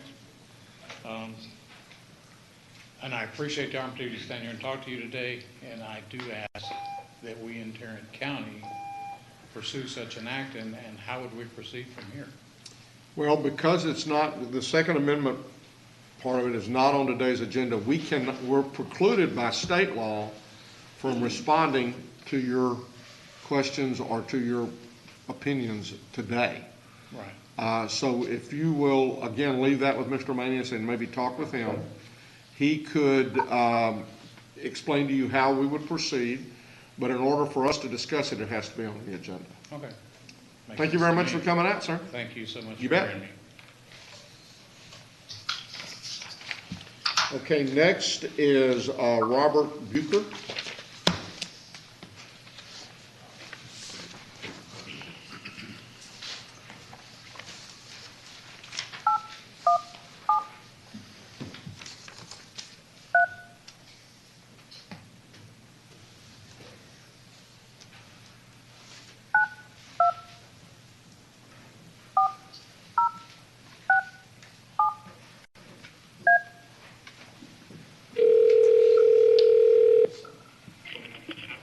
Or is it Delby?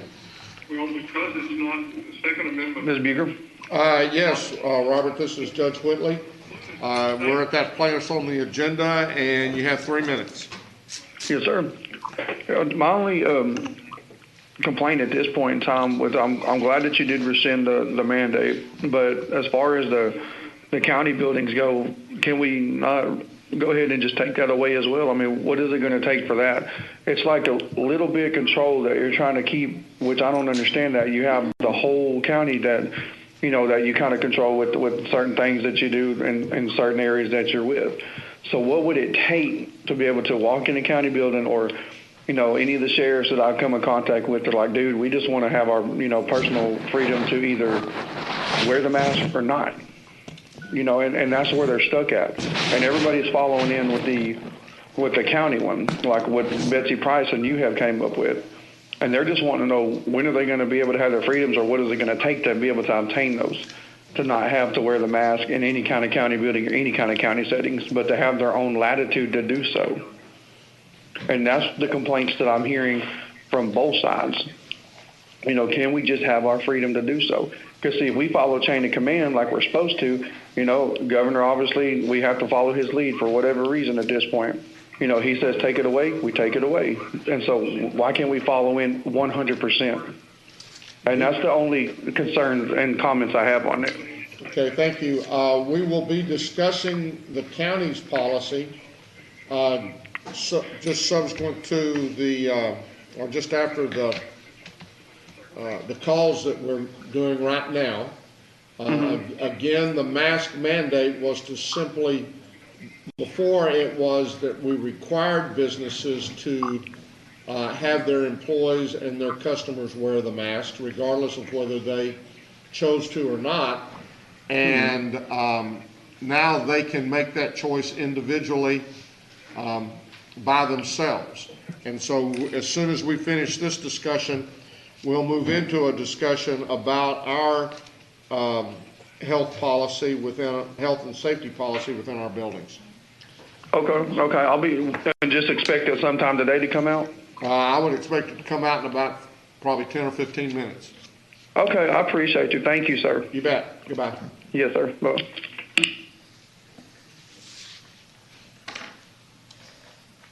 Next is Haley Pearson.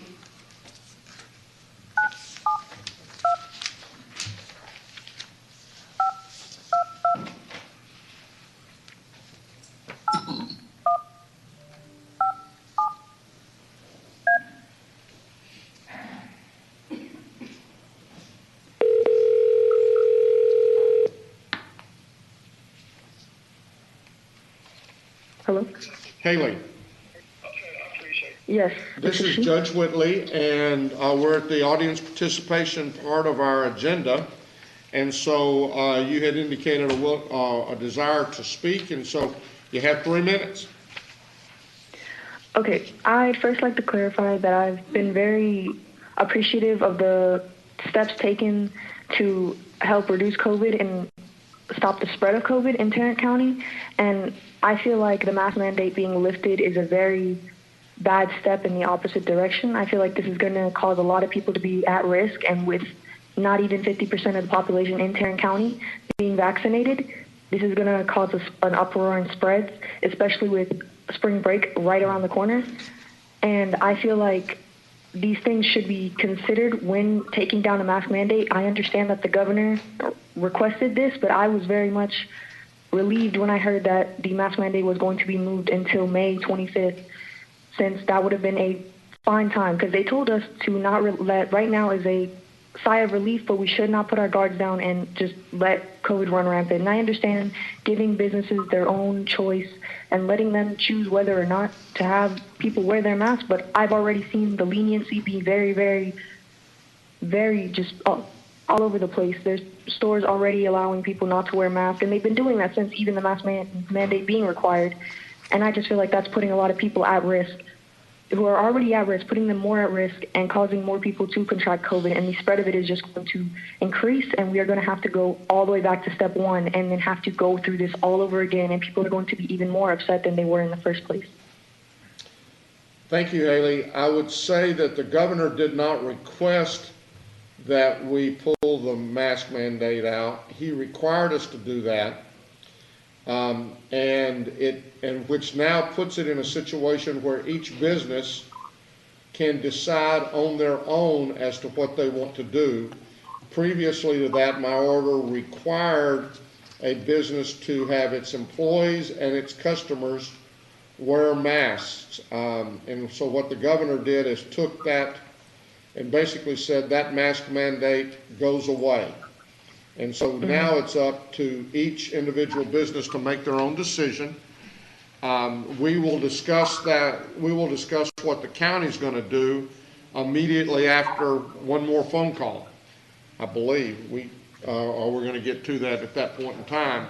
So I don't disagree with you from a standpoint that our mask order had been in place until May the 25th. But again, the governor required us to pull that down. We pulled it down, or I pulled it down last week because most of the folks that I talked with thought that the governor basically took his mask mandate out last week. So I hear what you're saying. I appreciate you calling, or I appreciate you stating your opinion, and I'd just stay tuned for a little bit longer, and you'll hear what the county decides to do. Okay, thank you for your time. Thank you. Goodbye. Now I will call Rupali. I'm going to call Rupali.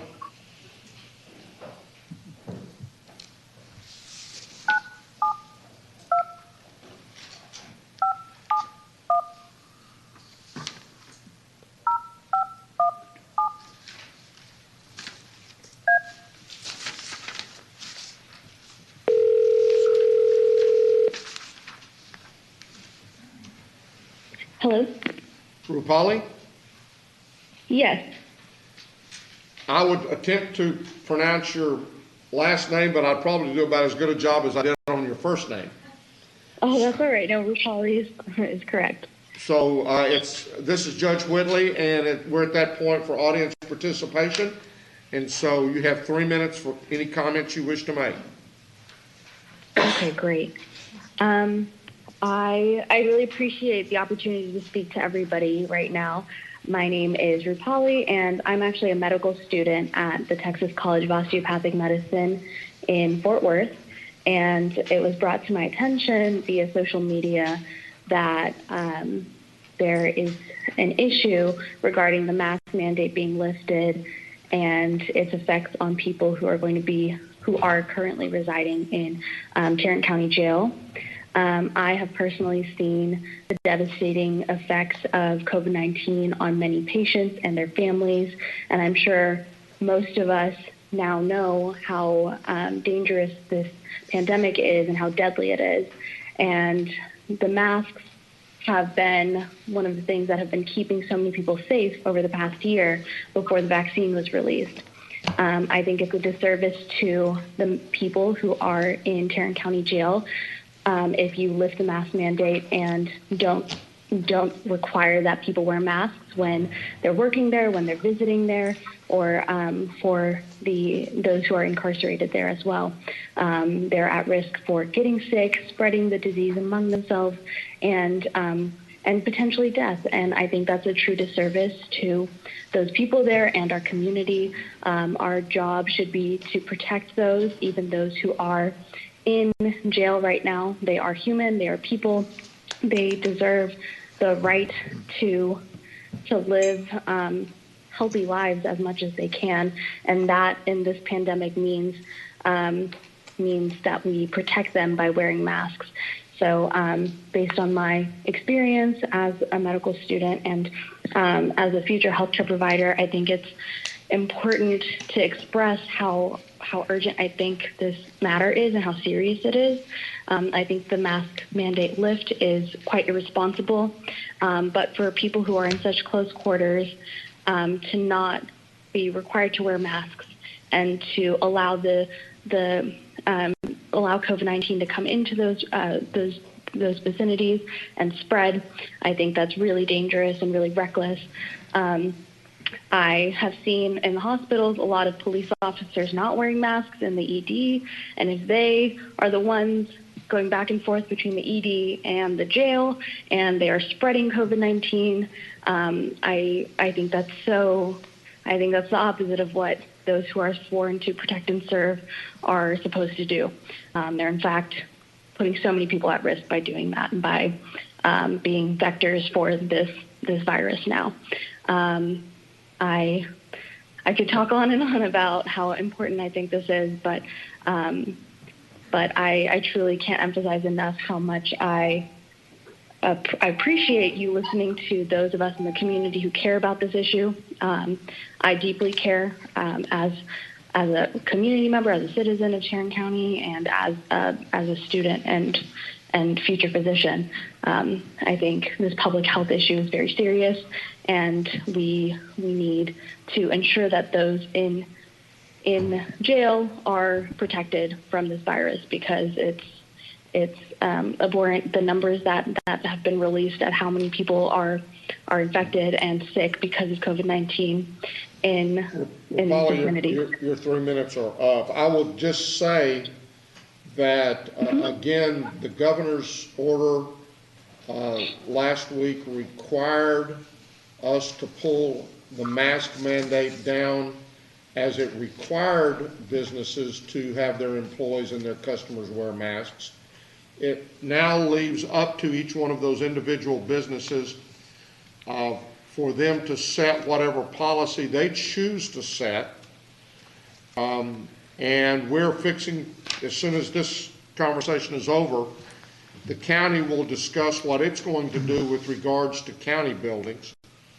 I agree with what you're saying from a perspective of, I think it is too early to be doing that, but again, with regards to my order, I had no choice in that matter. So I appreciate your call, and if you will continue to watch the live streaming, if you're doing that, then I think you'll see our discussion coming up immediately after this phone call. So thank you for your Okay. effort. Goodbye. All right. Thank you so much. All right. Bye. That concludes our, Can I say something about Sammy Teal? yep. Okay. Many of you may remember Sammy Teal. He was started working for Tarrant County when he was 18 years old and worked for 40 years. And when he was 58, he retired from Precinct 3 Maintenance Center. Sammy died last night of COVID. And he retired about 6 years ago, I think, 5 or 6 years ago. Always had a smile on his face. Great employee. So anyway, so go ahead, I'm sorry. Thank you for letting us know that, Commissioner. You knew Sandy. I knew Sandy, yes. Members of the court, we can now go to item number 2 under the administrator section. This deals with the topic that we've been talking about, and that's the county's health and safety policy for county buildings and facilities. I don't need to go and tell you the history as far as the various orders because we've heard those. Just a couple of things. We still have the authority to regulate health and safety policies within county buildings. The Commissioner's Court retains that authority in determining the wearing of masks and other preventative actions concerning county facilities itself. If the court chooses not to change the policy is in effect now, then we do not need to take any action, only if you want to change the policy. I will tell you that we've had calls in our office from a lot of department heads and elected officials who are very supportive of maintaining the current policy. And if there's a recommendation that you would like from the administrator's office, it is to maintain our policy. Judge? Yes, sir. I received a call this morning from one of our state district judges, and it concerned, I guess, a ruling put out by the authority in Austin that regulates our courts. And this particular judge was asking, didn't have a problem with masks, but he was saying that some of the things, is it the who is the organ? OCA. Office of Court Administration. Okay, the OCA had, his explanation was that social distancing at 6 feet would make it very difficult for them to perform what the OCA was asking them to do with their court system. And of course, our jails are, we need to get some of these cases moved out, obviously, and get these people out of jail. And I'm assuming that because we don't have to do anything, but we could modify this at any week. That's correct.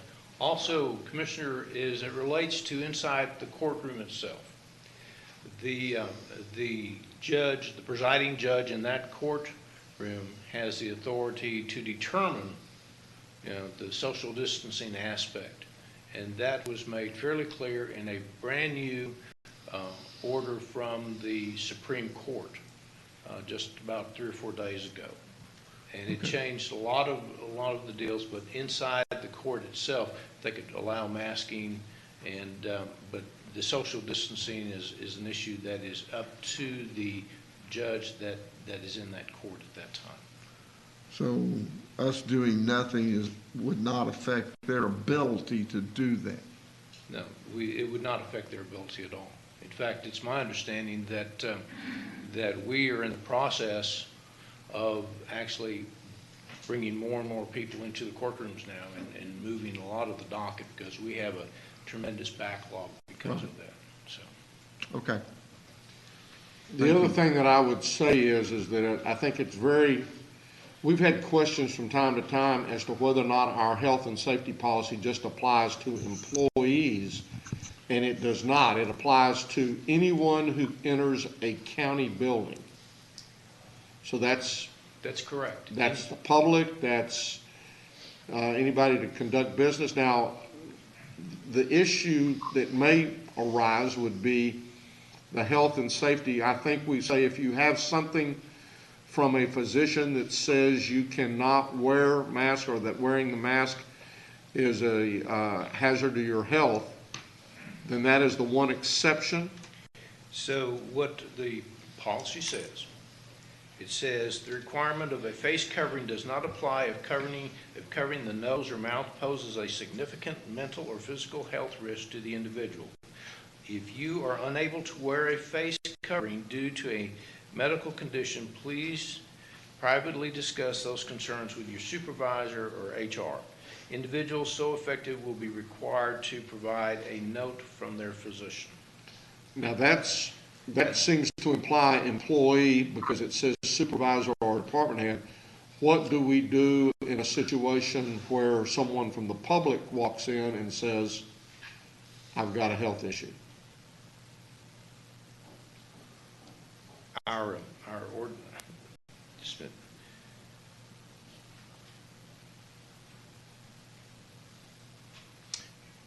it does not address that issue, not that I can see off the surface.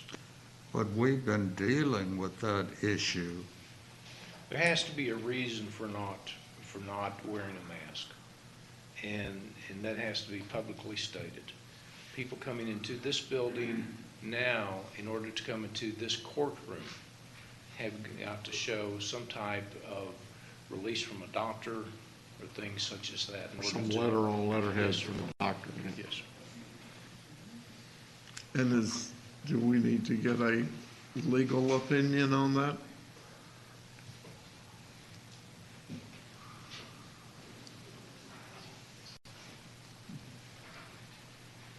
Because as it pertains right now, GK is correct. There is no, well, first let me start from the beginning. Judge, you are correct. Our order applies to everyone entering the building, and it clearly says that. The exception that GK mentioned does seem to intimate that it's for employees.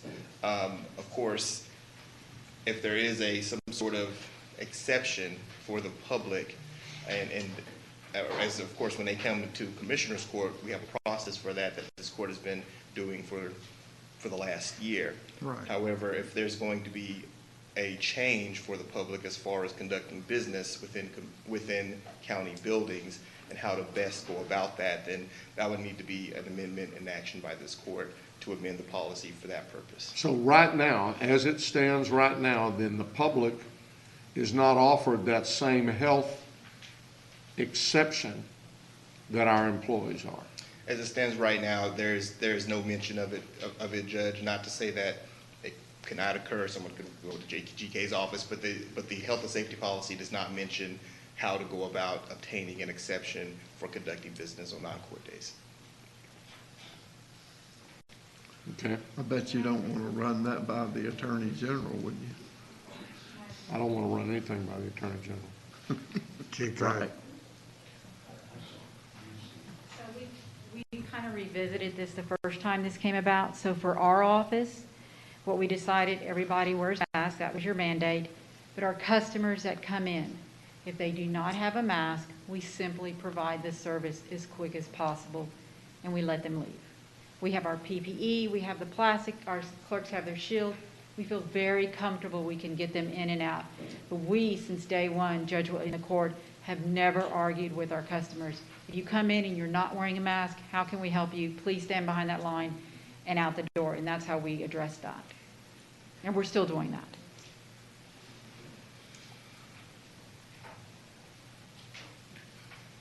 And to reiterate, for the tax office, we've also done that in all 8 locations. If an individual comes in, it is assumed that they have a reason for not wearing it. We handle their transaction as quickly as possible and get them on their way. We have had individuals that have worn Halloween masks because they say it's a mask and it's not specified. However, we just get their business conducted quickly and we move them along.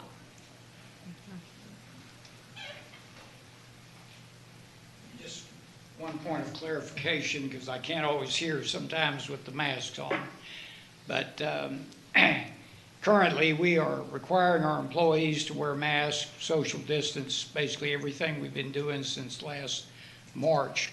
But is it my understanding that if the public comes in, we can't really require anything of them? Is that correct? Is that the position of the court? No, that's not. I mean, right now, the position of the court is that they should be wearing masks and that they do not have the exception as it pertains to health or mental issues related to that. So right now, the policy as it sets says that every member of everybody other than an employee of the county, when you come into a county building, you will wear a mask. That's the policy as it sets right now. Now, we've heard from Mary Louise and Wendy that they've not pushed that option when it comes to people coming in, and I don't have any clue as to how many come in with or without. So do we have an enforcement responsibility on people that are coming into our office that are the lawyers and general public? There's no enforcement according to the governor. Well, that's why I'm asking. Isn't that right? He said there's no fine. Well, there's no fine, but that doesn't mean, I mean, I don't have a problem with whatever. But the deal is no, there's no fine, but there's also no service. So you can't fine them for not wearing a mask, but you can ask them to leave if they're not wearing a mask. And if they refuse to leave, well, then it becomes a trespass issue. And the governor's order specifically says you can enforce trespass laws. I'm not sure that I'm of that opinion or want to do that. I would prefer to just say, get the person in and get the person out. That's just an option. You don't Yeah, have to do it. I mean, I hear and I agree with what you're saying there, GK. And, I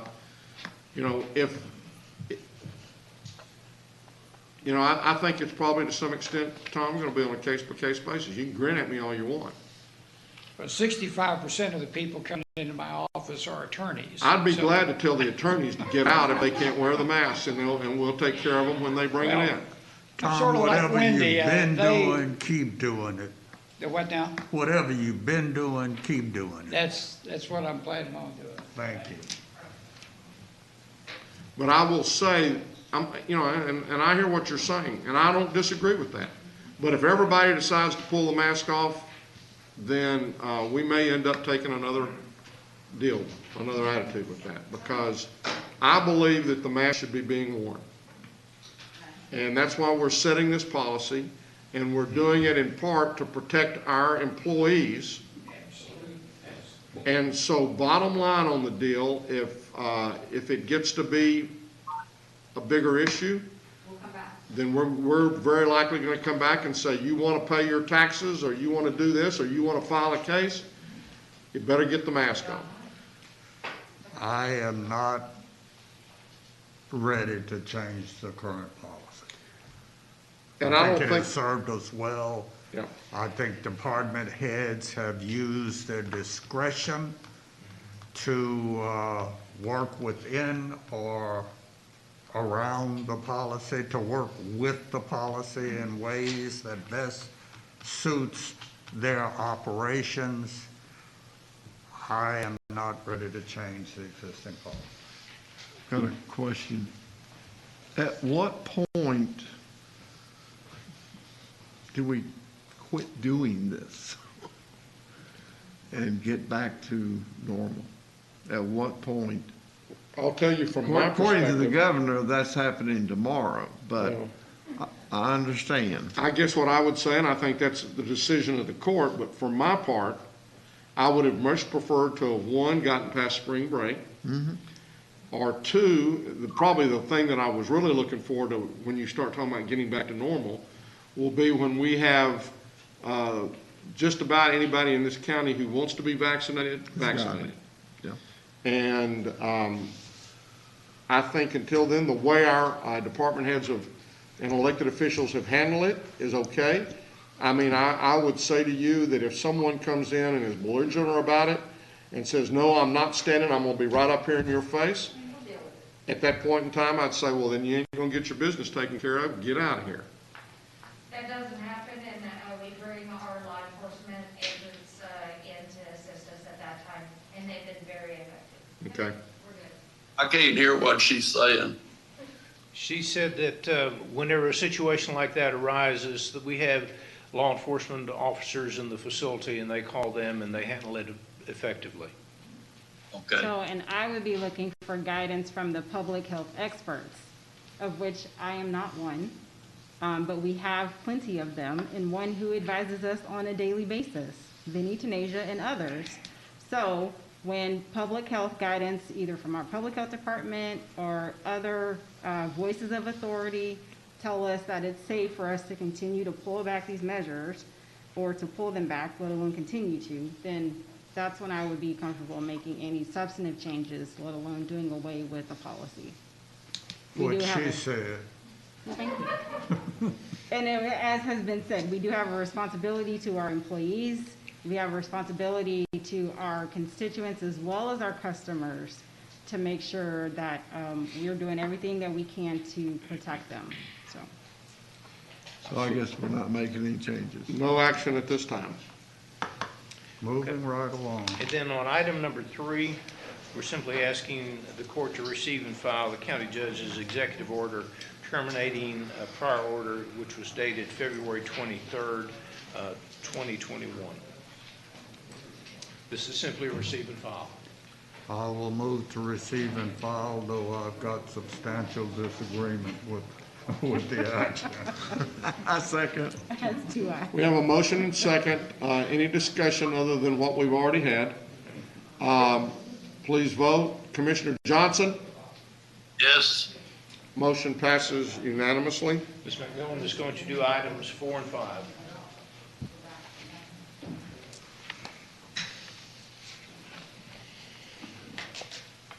Good afternoon, Judge, Commissioner. Had to check the time. Right. The first item that we have for your consideration is approval of a COVID-19 vaccine administration agreement between Tarrant County and Curative Medical Associates, PA. This agreement would address some of the concerns that have been raised today about the ability to react quicker when we have large amount of vaccines coming in, and possibly about addressing the ability to mobilize to work for vaccines at some of the senior living facilities also. So to increase the vaccine availability, we had looked for a partner, and this partner is currently working in the Metroplex and providing vaccination site administration to Collin County, and they are also working with Williamson County. They have also provided COVID testing in this past year over in Arlington and some other sites in the DFW area. So what this agreement is more like a master agreement. It does not provide right now for a certain vaccination site, but it allows us then to have the agreement in place where then we can do a vaccination site request. We let them know what site we have. They actually fully operate the site. They use our list of registrants, and they use our vaccines. Those will be transferred to them. They then do just like THR, where they call and then they actually register for the appointments for those sites, and then they will operate those sites for as long as we ask them to operate them. Again, they can be a drive-through large site, it can be a mobile van site, or it can be even kiosk, so it's very flexible. So this, one of the things, once we get the vaccine request, they will make every effort to get the site up and running within 14 days of that request. And it's at no cost to the county. The Curative themselves will bill the insurance providers and file for federal program reimbursement. That's how they will get paid. So today we're asking for your approval of this agreement. Move for approval.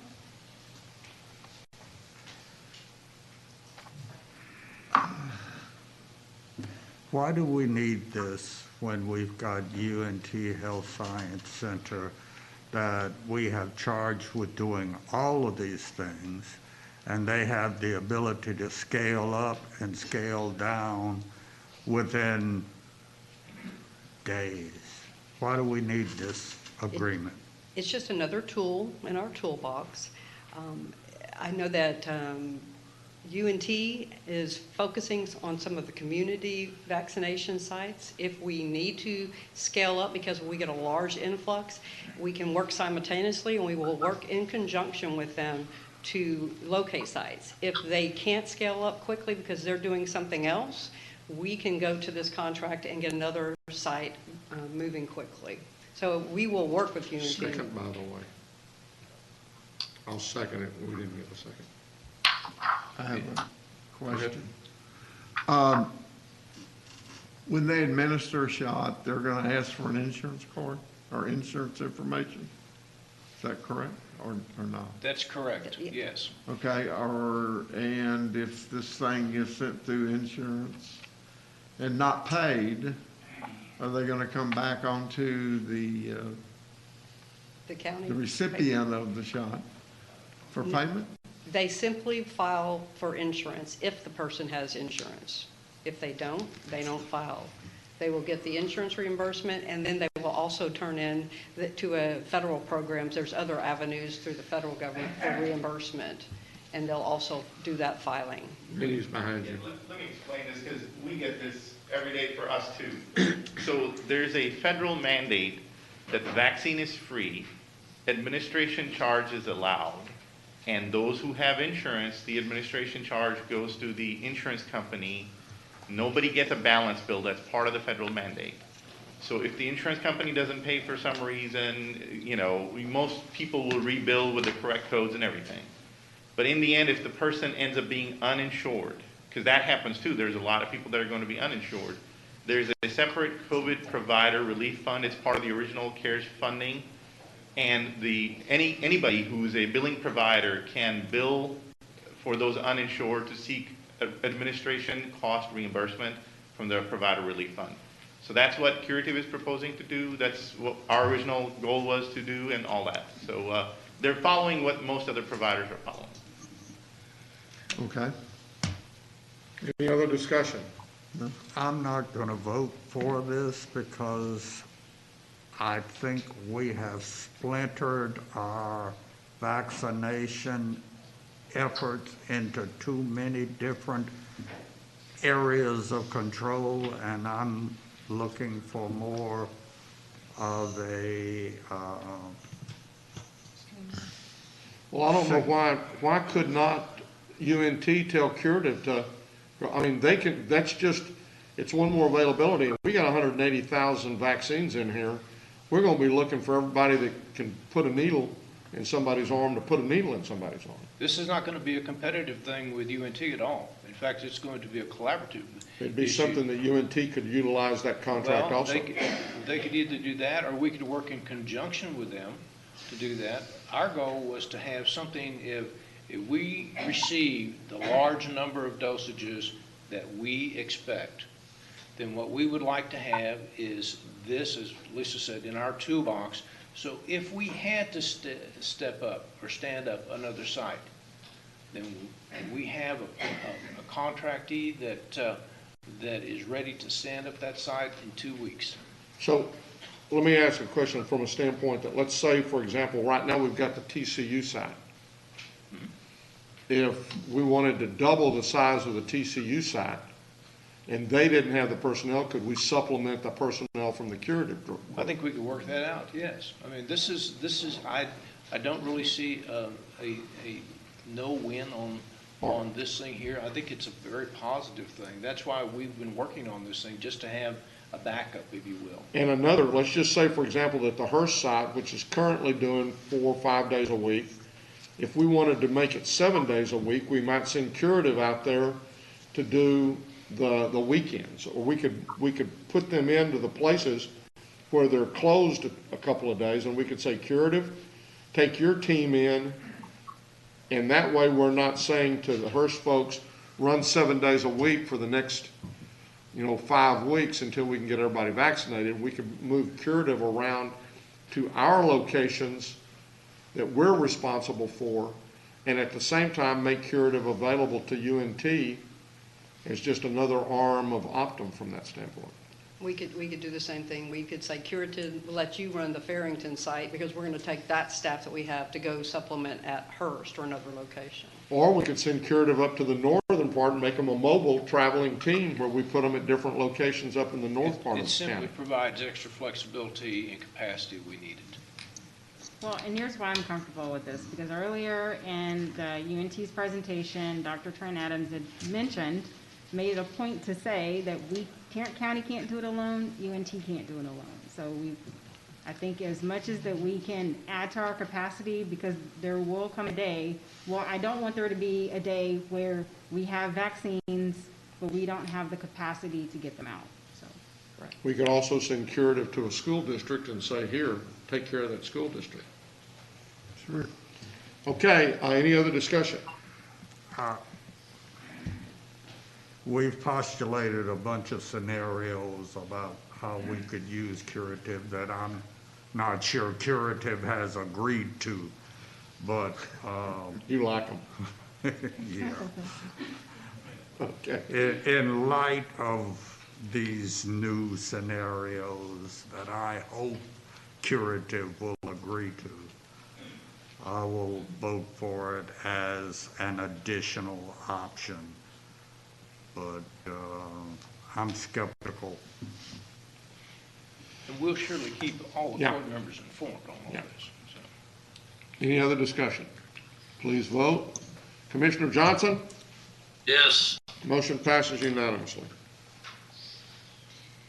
Thank you, Commissioners. The next item I have is an approval of Amendment Number 1 to the participation agreement with the City of Richland Hills for tax increment financing reinvestment zone number 1.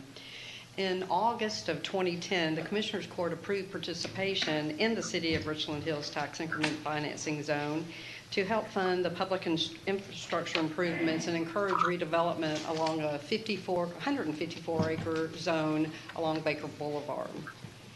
As it was originally set forth, the TIF was expected to generate about $7.7 million in funds for public improvements over the 22-year life of the zone, and the county had approved participation at 75% of its increment, up to a maximum of $1,488,402. But now, after about 10 years of contributions, our total contribution is just over $98,000, and the overall TERS increment has grown much slower than has been anticipated. So Richland Hills is wanting to make modifications to the plan. Candace Edmondson, the city manager for the City of Richland Hills, is here to give an update on the zone and to discuss the request. Let me begin by apologizing profusely. Why? We got to move these things up to the very top of the agenda because she's got to sit here and listen for 4 hours. She told us she enjoyed doing that. I did. It got me out of my other obligations. Your nose is growing. No, there was very interesting things discussed. Thank you. Yes, Judge Whitley and Commissioners, thank you very much for the opportunity to speak to you today about our plan amendments. As stated, the Richland Hills TERS zone was created in 2009, and it's comprised of all the properties along Baker Boulevard, from our west border at Dreepen Drive to our east border at Highway 820, and it extends up Ruth Snow to Highway 26. And it is set to expire in 2029. When we went and looked at the TERS agreement and zone and its performance this year, we realized that the plan had not been updated since 2009. And that there were many changes within the zone, and assumptions had not been met, and so amendments were going to be required. There are two financing sources that go into the zone. We do have our property taxes on the incremental increase of the taxable value, as well as an 1/8 of a cent in sales tax for the businesses that are in the zone. The incremental value was based off of the amount that was above the 2009 base property taxable value and base sales tax value. At the time that the plan was created, there were four taxing entities that were going to contribute to the zone. Richland Hills was going to be at 100%, Tarrant County at 75%, the College District at 50%, and the Hospital District at 75%. As we were looking at the performance of the zone, I didn't realize it was up. I think we're good. We can go. Don't put us in executive session or you'll be here another hour. We're good. That's fine. Yes. Thank you, though, Lisa. I appreciate that. From FY20 to FY2020, from FY10 to FY2020, we needed to amend it based on those actual contributions. In reality, only two taxing entities are contributing, the city and Tarrant County itself. We also needed to revise our revenue projections from 2021 to FY 2029. At the time that the amendment was put, or the project was put together, we were supposed to be basing that off of 2009 incremental values. Well, we didn't reach that threshold until 2016, so there were several years that went by before we were even at our incremental value estimates. In addition to that, the actual incremental property values have been lower than what was originally projected. To add to the financing plan, our average annual sales tax contributions are also lower at about only $75,000 per year. We did not have a bond sale, which was one of the items that was included in the financing plan. And all of those factors together have reduced the total TIF allocation from a little over $7 million down to $3.6 million. So the amended project plan is based on the revised total increment that is included in the financing plan, and that is a little over $4 million. The project plan has been amended to show proposed cost allocations that would be in each of the project categories. And just briefly how those are amended, in the administration category, I think at the time that the plan was put together, there were assumptions that we'd be paying for maintenance costs for an outside party. All of that is handled internally by staff. As mentioned, there was not a bond sale, so those contributions and associated costs were removed. We adjusted the costs under the landscaping and streetscaping. Richland Hills was awarded some federal funds to improve Baker Boulevard. And so we've done the first phase of that project. We are actively looking for additional grant funds to complete the end caps of that corridor. So we've adjusted all of those engineering and design and construction costs to show the actual dollars spent and what we would like to foresee spending to complete that corridor improvement. We did not build a medical clinic as originally anticipated, and we don't really have any plans to build a medical clinic in that zone. So we took some of those costs and reallocated them to developer and business incentives. We do have there are a few vacant lots that remain in the zone that could be developed. We also would like to create a grant fund program for existing businesses where we would match them to make facade improvements and property improvements to really improve the look and aesthetic feel of that corridor. And finally, I think there were some original assumptions that we would build a public park with those funds. There's not really land to do that, and we don't have plans to do that, so we've reallocated some of those funds to go into maybe public facility improvements for the facilities within that zone.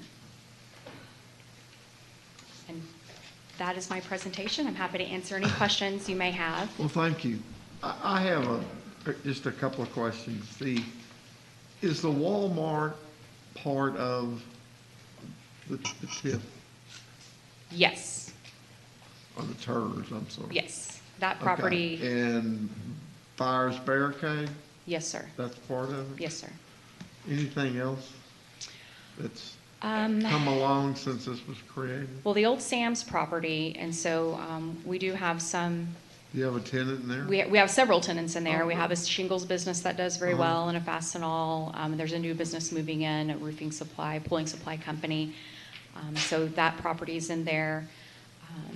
Is the El Chico's part of it? The El Chico's would be a part of Are it. they still open? They are, Okay. yes. Don't they have specials on Tuesday? Tuesdays, Wednesdays. They're a great supporter of our employee events. So there's no particular ask, you're just briefing us on the changes and giving us an update on where you are? Well, the ask is that we need to approve the amended financing plan and project plan, which actually is just But reducing the dollars contributions. Stay the same, they're just. They actually reduce. So Lisa, why don't you? They go from 7 to 4. Can we put the amended TIF project plan up on the screen? It's in that presentation, but. Yeah. In your package, you had also, in the actual agenda packet, this item was in there, the presentation, they just didn't have it up. So what we are asking today is for you to approve the amendment document, which will substitute this modified project plan to the participation agreement, and it will actually lower our maximum contribution to $726,555. That's a decrease of approximately $761,000 over the life of TERS. It does end in 2029. I would move that we accept this. Second. I still. Go one more page on your presentation. Keep going. Do you want Keep going. Oh. Wait a minute. Go back one. There we go. There we go. So originally, when the district was expected to fund about $7.7 million, and now, as you can see, they're only going to be funding a little over $4 million in public improvements. Okay, so it's all in this, It was all in the project plan, budget the packet document that we sent out to can you. read. Correct. It's all in the last column, Okay, good. to the right. all right. I see it now, but I didn't see it before. No, we're fine. We have a motion and a second. Any discussion? Please vote. Commissioner Johnson? Yes. Motion passes unanimously, and again, I Thank you. apologize for you getting to, It was a pleasure to see you all. yeah. You as well. Yeah. Good luck. Thank you. Question before we move on. Okay. So, GK, before we move on out of your section, can we go back to the agreement we passed for Trinity Metro to provide transportation to the Arlington test site? Yes. What was that website again that was shared? I wasn't able to catch it, and it wasn't in anything. I don't Kristen think is that we going were to tell us provided. that. How are you, Kristen? Hey, Kristen. The website is tarrantcounty.com/vaccine rides. Okay. Also, Vinny and his team will be pushing that information out to everyone who's already received an appointment, and it will be part of outgoing messaging for all vaccine Okay. appointments going forward. So the existing site with all the other right information, same place? I'm sorry? Like for the other, like VIA and? Everything, all of the different services, yes ma'am, are going to be included on this, are That one already site. included on the site. Okay, The site is gotcha. live now. Okay, very good. I guess I didn't realize it was the exact same site, so I wanted to make sure I didn't miss it. Yeah, they'll be able to choose the location where their vaccine appointment is. It will tell them which service providers are available for that location. They'll be able to click on a link to that service provider site to give them all the schedule information and everything from there. Very good. Okay. Great. So Thank you. for everyone who's on the Trinity Metro system, they need to make their way by feeder route to the Intermodal Transportation Center, where they can transfer to a bus going to Globe Life Field. Yes, the bus will stop also at the East Or- Lancaster Transfer Center. So there are 2 pickup points and drop-off points on that route. But What's they will the all, second one? the East Side Transfer Center, it's on East Oh, it's on Lancaster. It's on the way. Lancaster, Yes, sir. Okay. Good. Good. Good. Thank you. Thank you. Ms. Glenn? Move to receive and file the personnel agenda. Second? We have a motion second to receive and file the personnel agenda. Any discussion? Please vote. Commissioner Johnson? Yes. Motion passes unanimously. Thank you and good afternoon. Good afternoon. Hello. It is afternoon. So we have two additional items for the court. The second item, we're asking the court to approve a waiver of terminal benefits. This is for community development. Ms. Camareno is requesting a waiver of 77 vacation hours effective March 15th, that's this month. The details of which are outlined in your court communique. There is no impact to the general fund. Move approval. Second? We have a motion second. Any discussion? Please vote. Commissioner Johnson? Yes. Motion passes unanimously. And our third and final item, we're asking the court to approve TO changes to the sheriff's office. Sheriff Wayburn is requesting the addition of 7 detention officers effective March 10th. I don't know why I want to say May, March 10th. To his TO, these positions are needed to meet the demands of a rising jail population. As noted on your court communique, the impact to the general fund, we're estimating to be approximately $463,517 and some change. That does include fringe benefits. Ms. Geese has indicated that she has moved the necessary monies to cover a salary from the Sheriff's Department Operations Fund to confinement. And I believe that the sheriff is here if you have additional questions, or if you have questions.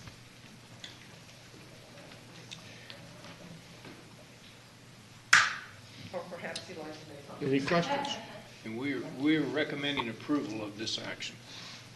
Move approval. Second. We have a motion and a second. Any discussion? Please vote. Commissioner Johnson? Yes. Motion passes unanimously. Thank you, Sheriff.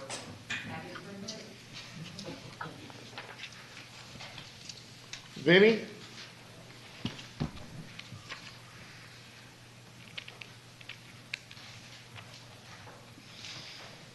So before I present the agenda items, I wanted to correct something. I mentioned about the northeast side getting about a 50% show rate. Promptly my phone started blowing up. They said, no, that was just a couple of day phenomena. They're back into above 70% range. So I wanted to correct that fact as well. Oh, that's great. In fact, today, this morning, the couple hours they did was almost 87% show rate. So we'll see how the next week goes. Okay, so two items for your consideration this afternoon. One is a approval request to submit a sub-recipient risk analysis questionnaire. This is going to our administrative agency that reports to Mr. Manius's office. They oversee our funding for the Ryan White grant program, and they have a risk analysis questionnaire that we need to submit to them. Move approval. Second? We have a motion and a second. Any discussion? Please vote. Commissioner Johnson? Yes. Motion passes unanimously. Thank you. Second item for your consideration is an approval request for an agreement between Tarrant County and the National Association of County and City Health Officials for the Tarrant County Medical Reserve Corps. I believe we are getting a grant of $10,000 to expand Medical Reserve Corps capacity. Move for approval? Second. We got a motion and a second. Any discussion? Please vote. Commissioner Johnson? Yes. Motion passes unanimously. Thank you. We had a Reserve Corps volunteer at our SACSO event on Saturday, so that was great. Yes, and I think I mentioned that the immunization collaboration is also starting to send units of teen volunteers out of MRC. So we're going to continue to build on that. We did. We had one teen volunteer, Brooke, and Ann had stopped by for a little bit, so that was great to have that partnership. Thank you. Purchasing, Melissa.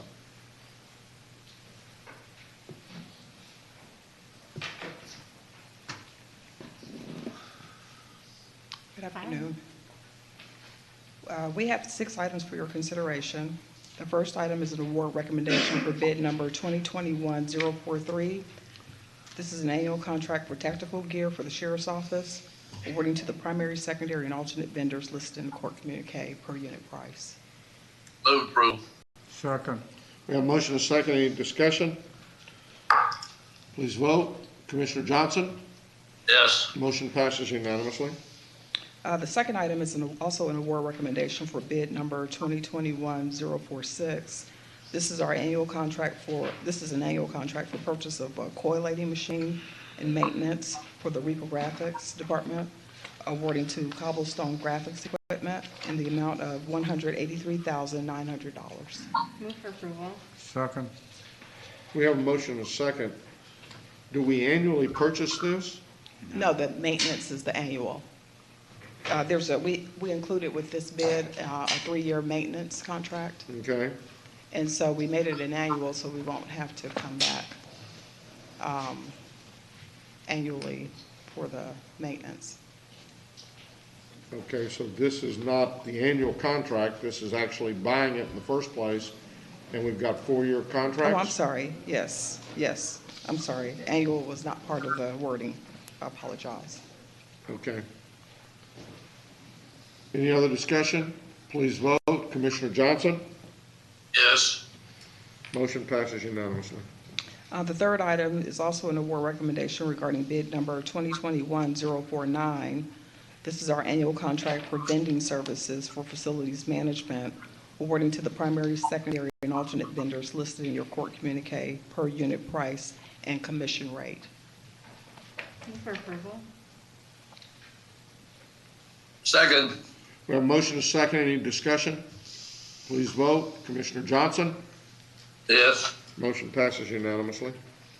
The fourth item is an award recommendation regarding RFP number 2021-051 for disaster debris removal, reduction, disposal, and emergency debris-related services for emergency management, awarding to the primary, secondary, and alternate vendors listed in your court communique per contract terms.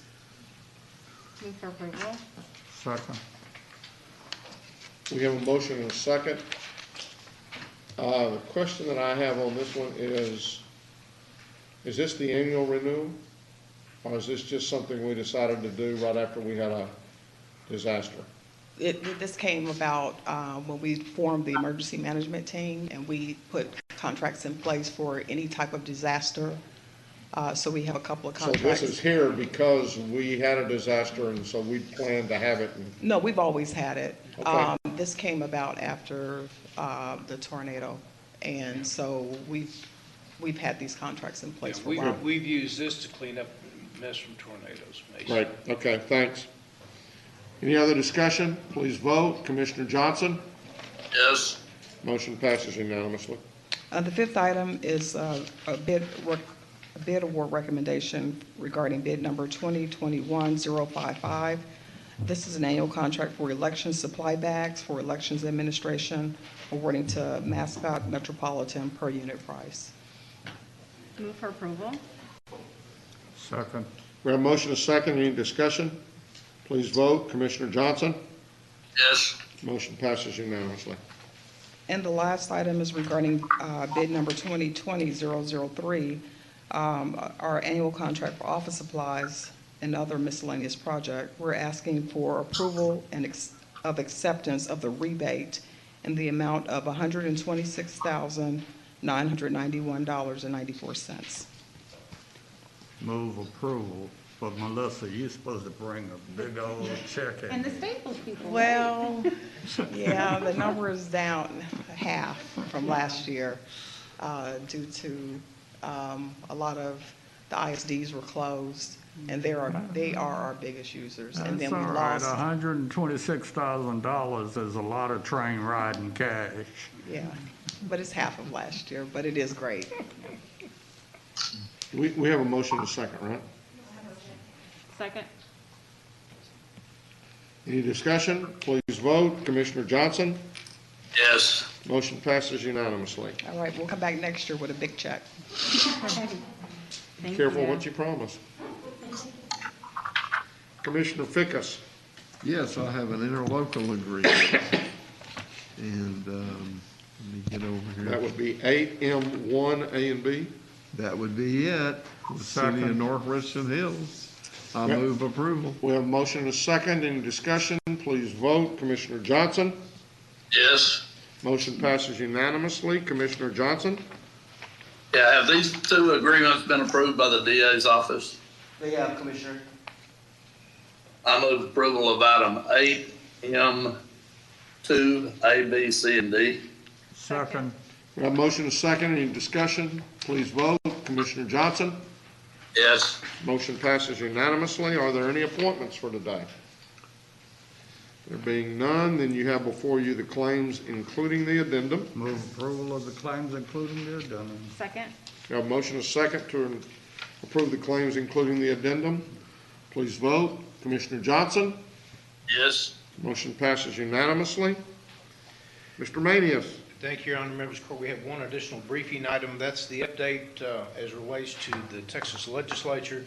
Mr. Schaffner has provided you with a memorandum as it relates to that. I do want to point out one thing he requested that we just make sure that you're aware of and hopefully support. That is the bullet item number 4. It concerns broadband access, and it's in HB 5. It's a House priority bill to strengthen broadband access across the board in Texas and the rural areas and the hard-to-reach areas also. And so it's not in your red folder, but it will be in your electronic book under briefing. And so It was in the red folder. It's in the very back. Yeah, I remember seeing it. Behind the I don't know claims. where I saw it, so. okay. Yeah. So I will read it to you. Okay.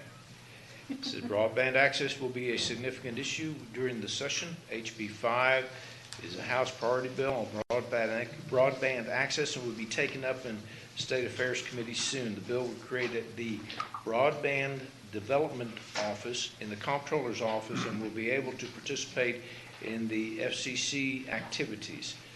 It sets broadband standards, creates and updates broadband maps, and executes the Broadband Development Program.